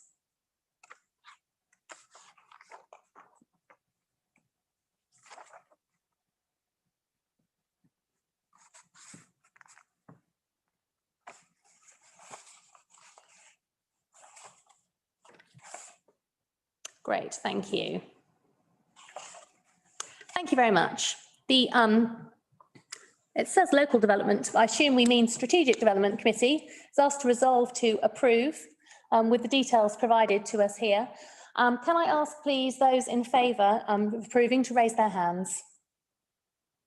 Thank you. That is, again, unanimous. That brings us, with thanks to officers for presenting that, that brings us to the end of item 8 and on to our final substantive item, which is developer contributions 2021 to 2022. Sorry, Chair. So you've agreed the recommendation. Are you adding on the bit about community use, or are you leaving it to officers to look at a standard? I think we agreed as part of our discussions that we would ask officers to add in the standard wording for community use, as they usually do. I won't change the recommendation. Right, thank you. Item 9, developer contributions. Thank you.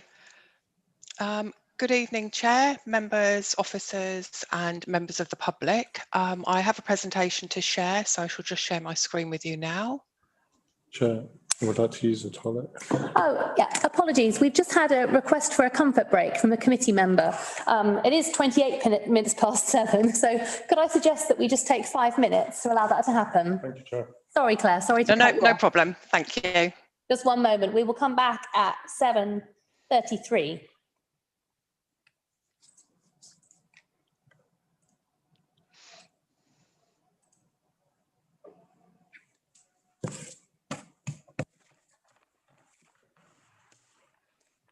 On open mic.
We're back on. I think we should be back on. Apologies for cutting you off there, Claire. We just had a short recess of the Strategic Development Committee, coming back into session for item 9, developer contributions. Thank you, Chair. I shall just share my screen.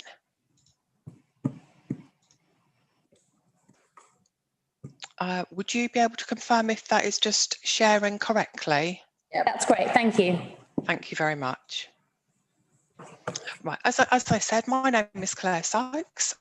So I am pleased this evening to be able to present information to you with regards to an overview of the 2021-22 developer contributions. My colleague Duncan Ailes will follow presenting an overview of London City Airport's 2021 annual performance report. I shall just move through to the next slide. So the item on the agenda is asking you as SDC to note the information rather than any determination as per the earlier planning agenda items even. And this will be relating to the developer contributions for the 21-22 financial year, the report on compliance related to the London City Airport, and the other information appended to this report. So this report and the appendices provide an overview of developer contributions activity during 21-22 financial year.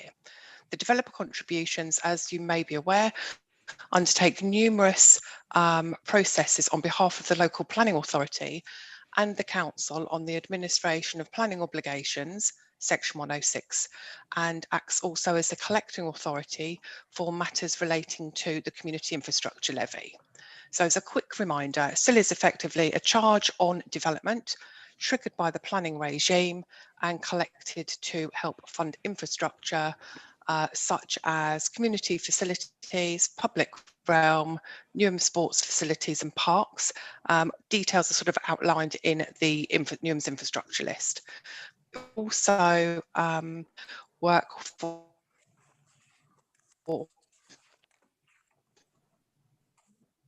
Claire, I'm sorry, I think you're cutting out a little there. I can't quite decide whether the problem is a connection at your end. Can you hear me, Claire? Just one moment, apologies. Maybe she Is it not coming through at the moment sufficiently clear? We just sort of lost you for a bit. I wondered, do you want to try turning off your video? Sometimes that can help with the quality of sound. Yep, bear with me just one moment, of course.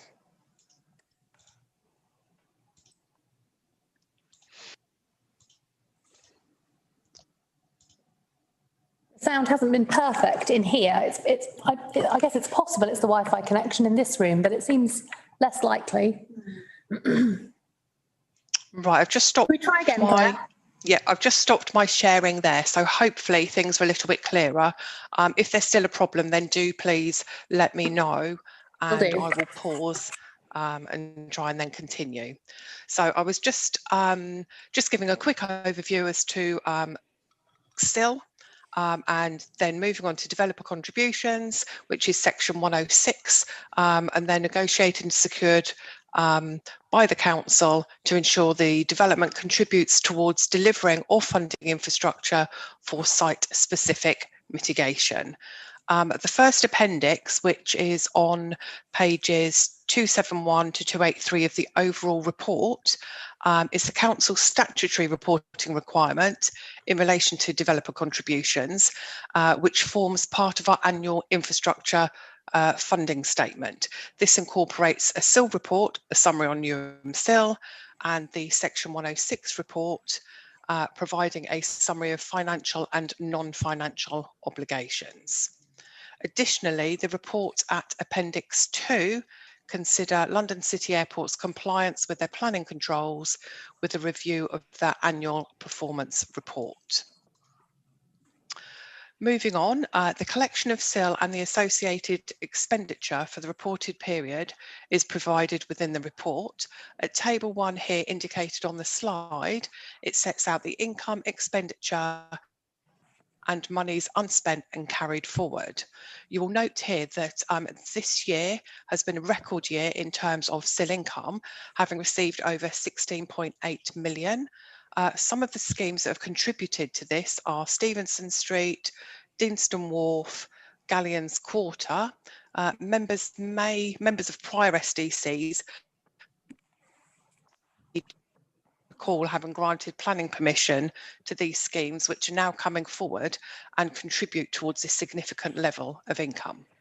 The reported year's expenditure was just over 3 million and focused largely on the enabling the operation and longer term access to infrastructure across the borough, with investment in community facilities, public realm, Newham sports facilities and parks, which help to enhance the health and well-being of residents.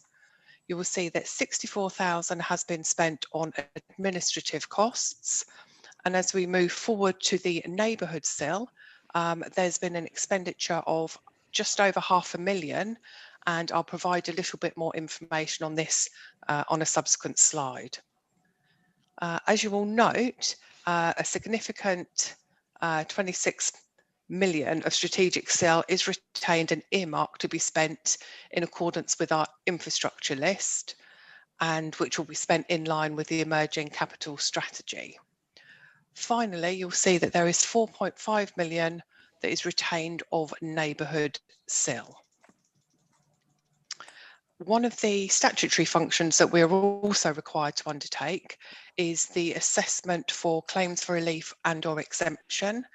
The team work closely with developers to support claimants to make valid claims, albeit very time consuming. Supporting developers, we need to ensure that there is robust scrutiny undertaken to ensure developments are truly eligible. The grant of claims for relief or exemption reduce the overall amount of SIL payable based on criteria in the SIL regulations. And you will see here that over the reported year, claims have been granted of 5.7 million, and that is in relation to 16 claims for relief or exemption. You may be also, it's not you may be, you will be aware that planning officers work hard to secure the 50% policy compliant affordable housing, or as close to that on schemes, and it is on that element that developers may secure, or may claim, should I say, social housing relief. Effectively, the SIL regulations support and enable the provision of affordable housing, self-build development, or development brought forward for a charitable purpose, albeit resulting in less overall income to Newham. As I move on now here, I've just got a slide here showing you Newham's infrastructure list. And, you know, this is a requirement as part of our statutory obligations to publish this list annually, and now forms part of the IFS, so the infrastructure funding statement that I mentioned briefly a moment ago. This is published on our website and outlines the themes of projects we may fund with the SIL we collect from development across the borough. This infrastructure list was agreed at Cabinet in March 21-22 and also for 22-23, and sets out the investment priorities will help how the projects or themes of focus on with SIL in order to prioritise the provision, improvement and maintenance. Sorry, I think we're losing you again. The audio is just, sorry, okay. Can you hear me? The audio is just cutting out a bit again. I can hear you, yes. Right, okay, apologies. Bear with me just one moment. I'm just trying to have a check of my connection here.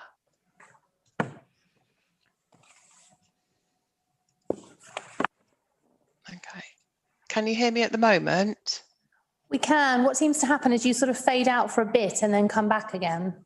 Right, okay. I can't see any problem with my connection at the moment. Do you have many So- more slides to present? Apologies. I've got 2 more. 2 more. Okay, let's try and do it. Okay, Let's give it a go. okay. Yeah, as I was saying, we'll be working with finance to review and update the infrastructure list, as this will be, well, you know, we need to work in harmony with them to ensure the emerging capital strategy and subsequent capital programme is incorporated into the infrastructure list. We are funding, using SIL to fund the correct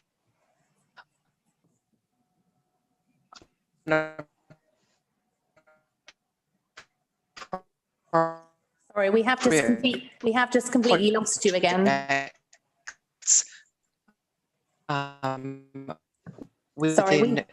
Sorry, we have just completely lost you again.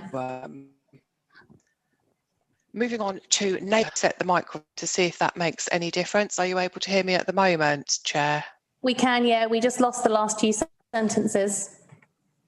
Okay. Are you able to view the neighbourhood SIL slide? Yes, we can see that. Okay, superb. So I'll just start at the front of that slide. So there has been evolution in neighbourhood SIL. As indicated here, there has been an increase from 15 to 20%, which is applied to Newham SIL receipts from the 1st of April 2021. The reported year was the very first year of a 2-year cycle by the resident engagement team, providing an opportunity for the residents and voluntary community and faith sector to engage in the participatory budget setting and to deliver projects on the priorities established by residents in the 8 community neighbourhood areas. During the 21-22 cycle, there was 100,000 allocated towards the projects across each of the neighbourhood areas. The residents have been quite ambitious in the projects, which is great. However, it has transpired that a further 84,000 was required to see the projects through, which includes the fee for the cost of compost CIC for the administration of the funds to be allocated to non-constituted resident groups. Moving on to the next slide. So with regards to Section 106 monitoring and administration, this Table 3 sets out part of the report which consolidates and summarises the Section 106 contributions secured and received for the 21-22 financial year. May I just check that you're still able to hear me, Chair? We can, yes. Thank you. Moving on to the secured. So as you will note, there is 31 million secured in respect of financial and non-financial obligations from what has been a number of 41 deeds completed during the reported year, 13 of which were modifications to already approved schemes and 7 unilateral undertakings, typically where LBN is the owner of the land. With regards to this, members will be familiar that Section 106 monies are not guaranteed as an income source and should therefore not necessarily be relied on for forecasting purposes. The contributions are contingent upon the approved schemes being implemented and the relevant triggers within the 106 agreements being reached. When we moved on now to received, you'll see that there is a 5.5 million financial contributions made to the council as the local planning authorities. And this includes monies for the council to spend on specific infrastructure, some to pass on to third parties, and some which can be allocated to other strategic infrastructure requirements.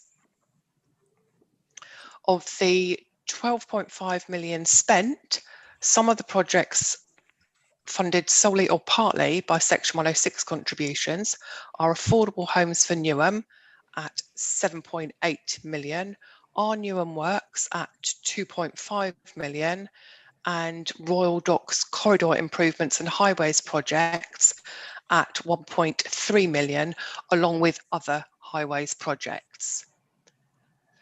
Through the Council's governance procedures during 21-22, a total of 24 million of Section 106 contributions was allocated towards a range of projects delivering infrastructure and benefits for the residents of Newham, including funding of 1.1 million towards the Royal Dock corridor improvements, in addition to the 1.3 referenced in the money spent.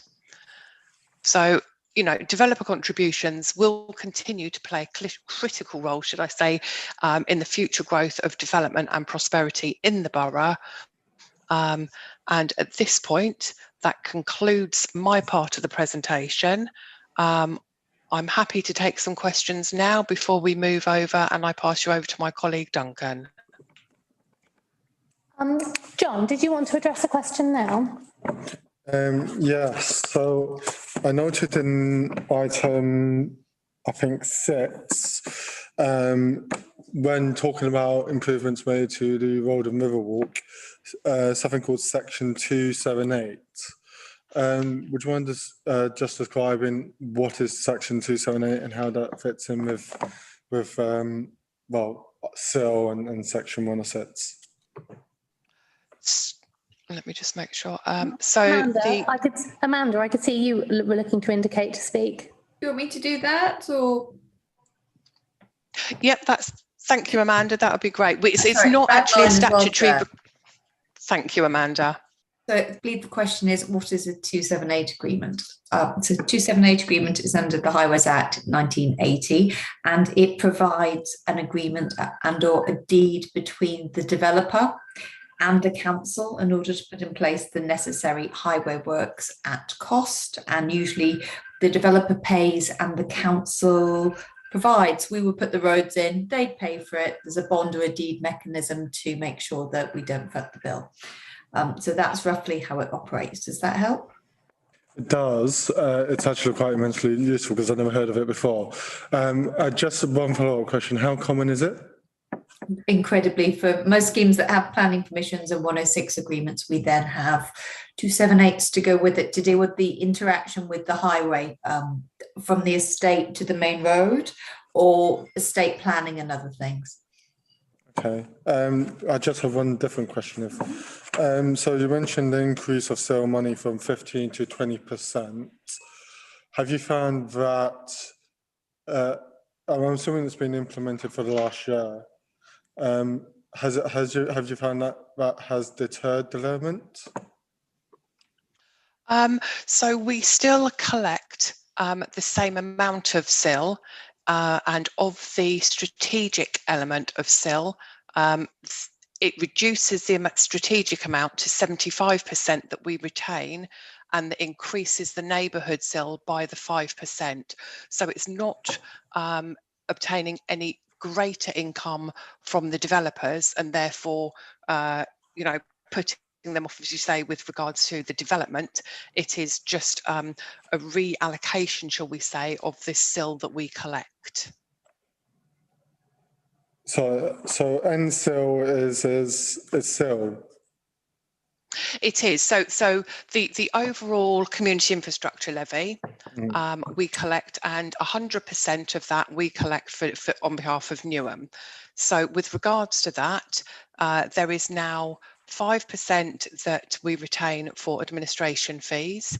There is 20% that we retain for neighbourhood SIL, that previously was at 15%, and then strategic SIL is then at 75%.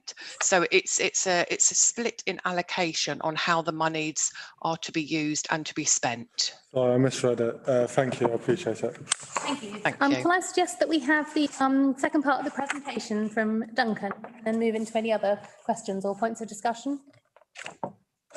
I will just share my screen again, Chair, as I will be sharing the slides on behalf of Duncan. One moment. Thank you, Claire, and good evening, members.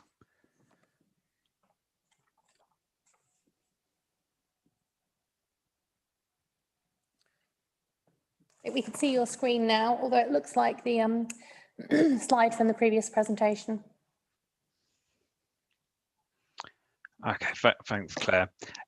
So as Claire mentioned earlier, the report I'm presenting relates to the airport's annual performance report. So that's a report required by the Section 106 agreement where the airport need to go through all of their planning conditions in the CADP planning permission, the planning conditions and planning obligations, and confirm compliance with them. So as part of the 106, there's a requirement to present in public on the APR, so there's sort of transparency about how the various planning controls are being enforced. The report is also for noting, so there won't be a decision at the end of it. The airport report themselves fully compliant with the Section 106 agreement and planning conditions. A sort of overall conclusion that officers accept, albeit we'll go through some of the matters of detail as we go through the presentation. The report covers the 2021 calendar year, so that's slightly different from the previous presentation, which related to the financial year. And just as a final point, this isn't directly related to the recent public consultation to vary the CADP planning permission. You know, we would need to do this report in any event, and the you know, when an application is received, that will obviously go through the ordinary planning process and go to committee in due course. Could I get the next slide, please, Claire? So just to quickly go through some of the key issues. So the airport was open throughout all of 2021, unlike 2020 when it did close for a few months, but passenger numbers very significantly down on the pre-pandemic level. So you had about 700,000 passengers in the year and about 14,000 flights. So that compares with about 5 million passengers per year in 2019 and 83,000 flights. I mean, given the low level of flights, the noise contour and the aircraft noise categorization scheme, which are two of the sort of key controls relating to noise, were also below the pre-pandemic levels and within the sort of planning conditions. And I'll go into more detail on that later. Similarly, in terms of air quality, the air quality information submitted demonstrates that the particulate levels for the various different particulate types, so nitrogen oxide, PM10 and 2.5 were within the national limits. Surface access, there was a clear shift from sustainable modes, primarily the DLR, towards sort of private modes, and that's sort of consistent with trends across London public transport, unfortunately.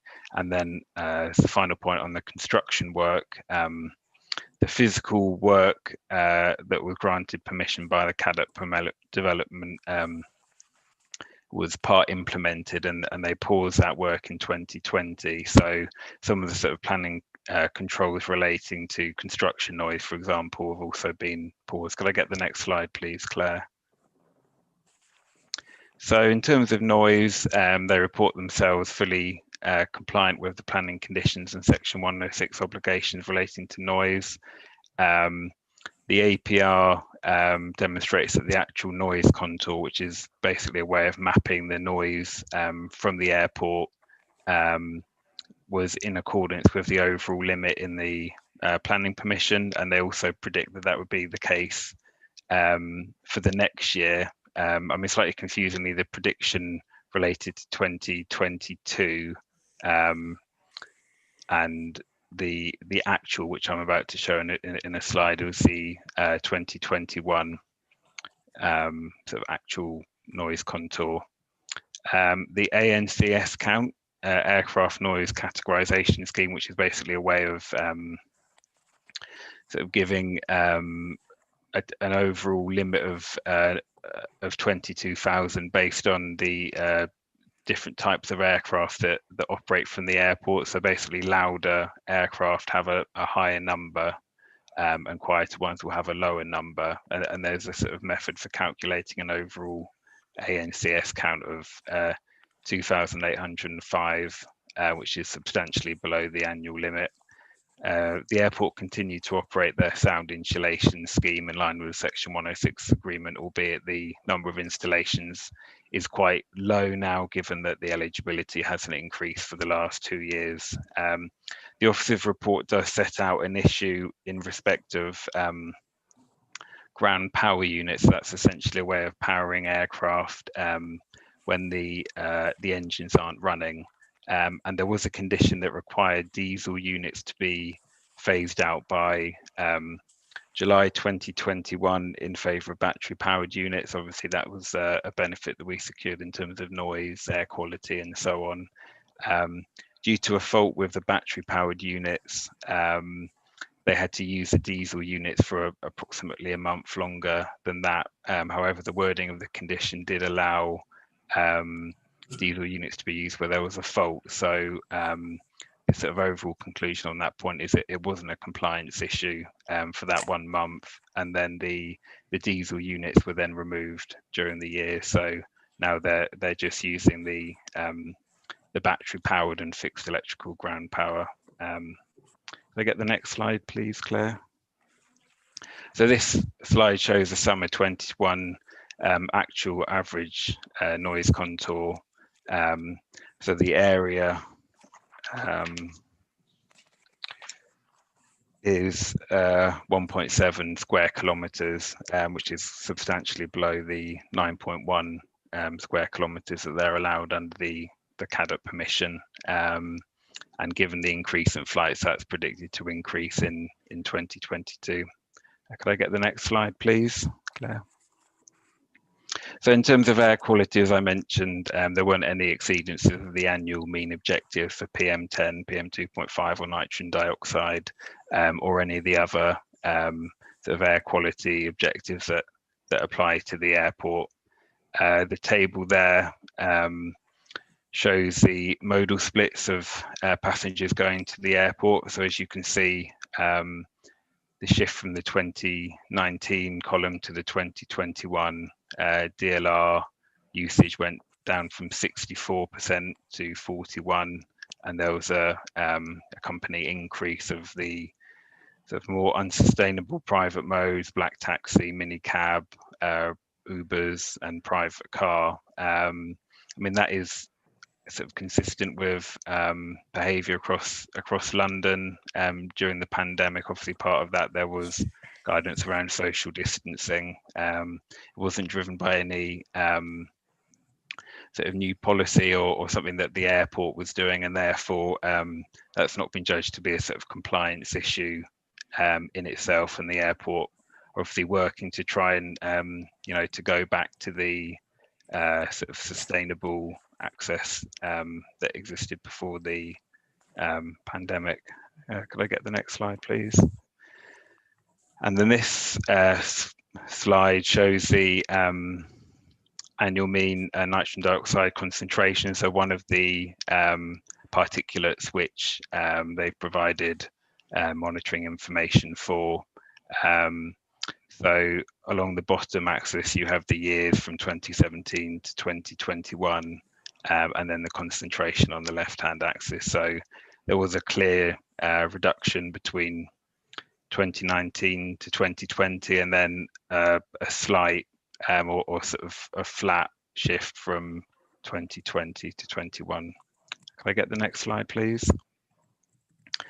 And then this slide relates to local employment, which is an issue that's been discussed in a number of these presentations over the years. So the Section 106 agreement requires the airport to use reasonable endeavours to meet some specified targets for employment, for recruitment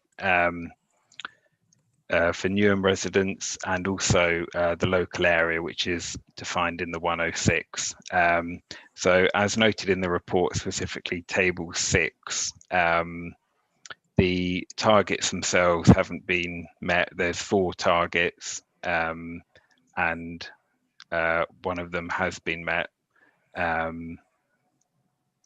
However, the fact that they're not complying with the targets isn't in itself a compliance issue. They need to demonstrate that they're using reasonable endeavours to meet the targets, and the officer's report does set out some of the things that their airport are doing in terms of working alongside RNU and work to try and encourage more local employment.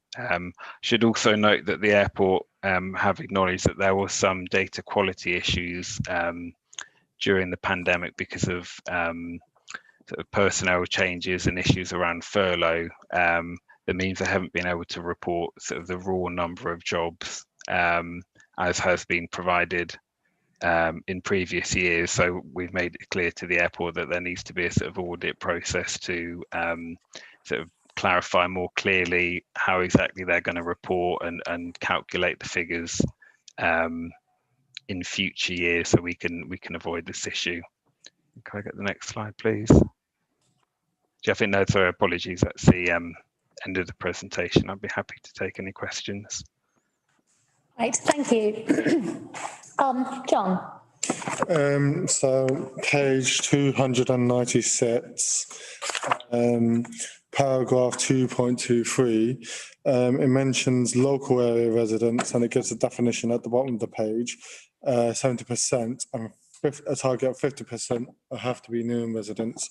Now, just skipping over to page 297, it says that disappointingly, and not for lack of trying or reasonable endeavours, it has failed to reach a local employment target. So is that local area or is that new residents? So, I mean, table 6, it sort of sets out, you've got the target on the first column, and then 2021, you can see that the final one. So the target that has been met is jobs recruited directly to the airport for the local area. So they got 72% and they need to get 70. And then the 3 other targets weren't met, albeit 2 of them there is sort of a positive shift. Can I ask what reasonable endeavours, well, I mean, what in reasonable, sorry, can I ask a follow-up question, Joe? Go ahead. What reasonable endeavours did the London City Airport make to try to recruit local people? Yeah, so I think para 2.26 of the report, towards the end of that paragraph, it does talk about some of the work that they're doing in conjunction with our new and work in terms of hosting the Employment Partnership Board, providing in-person briefings to our new and work staff, particularly to try and highlight to our new and work staff sort of what the requirements of airport employment are in terms of things like background checks.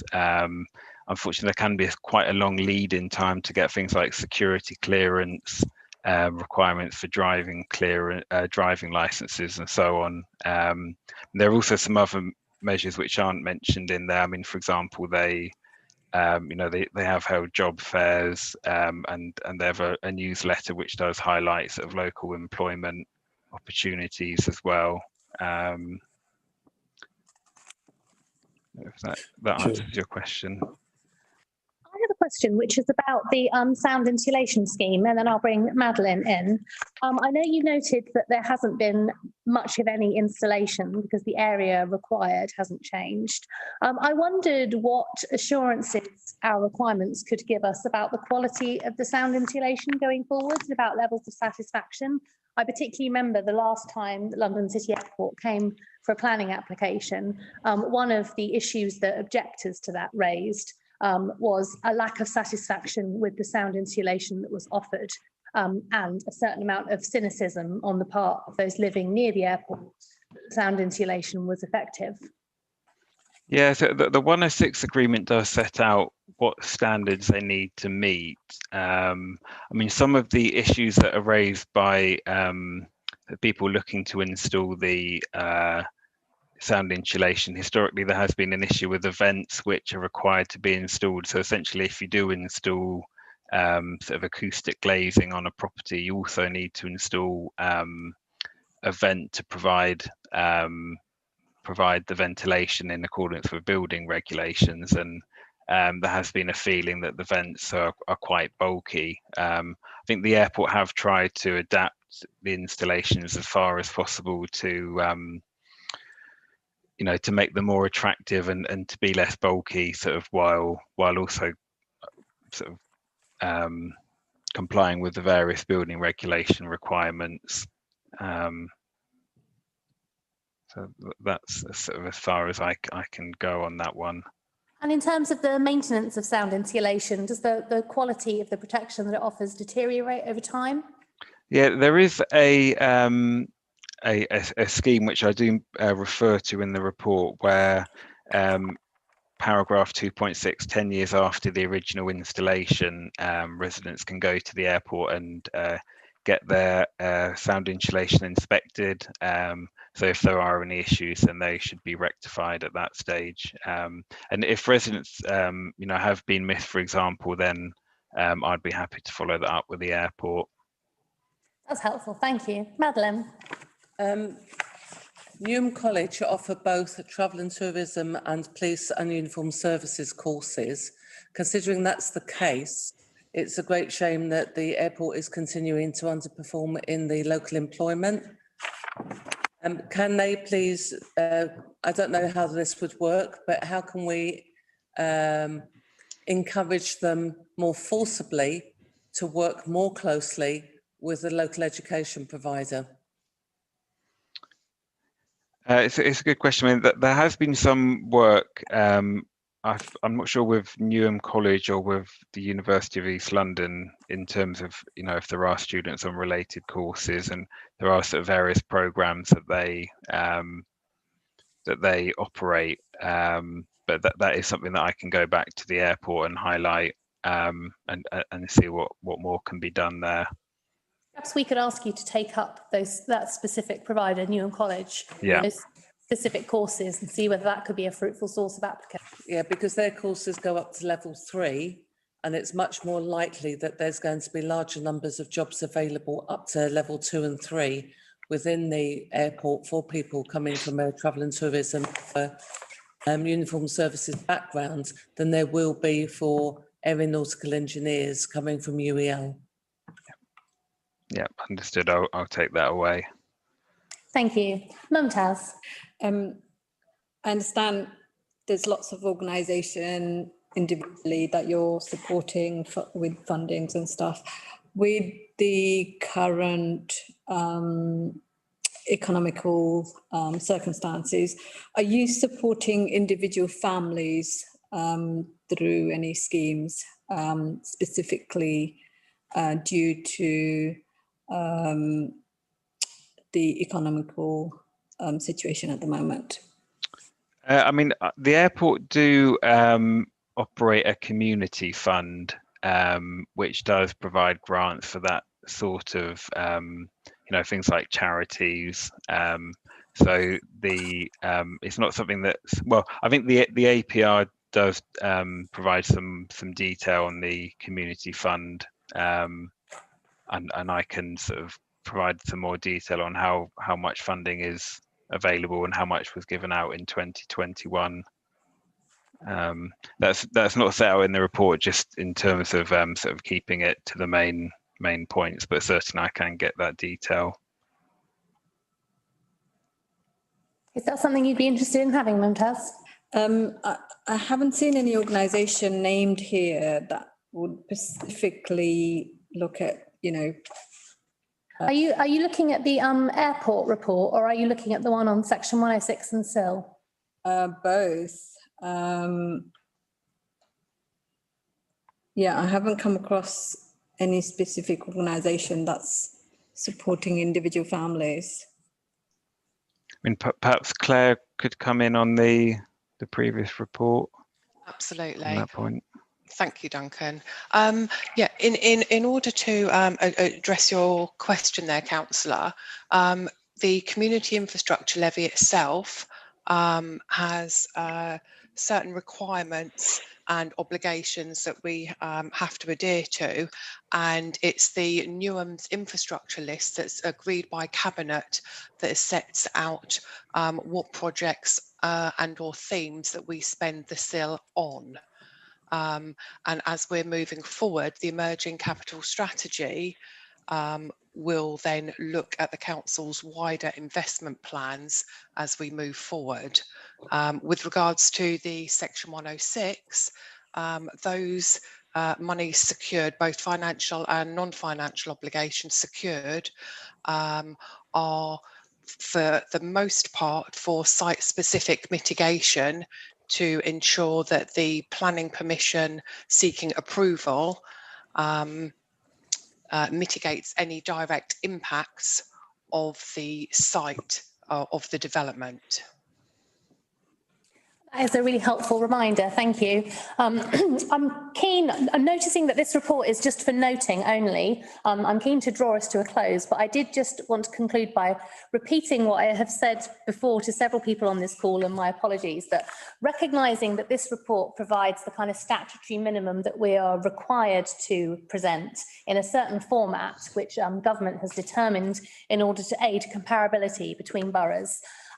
With my kind of general councillor hat on, rather than as chair of strategic development, I'm just really, really keen to see more from communications in particular about how we can make the improvements that are made to the borough really real to people, and how we can show residents the kind of tangible differences that that these contributions have made, particularly as a means of helping existing residents to understand all of the benefits of regeneration, all the benefits of development that can accrue. So I'll just leave that one with you.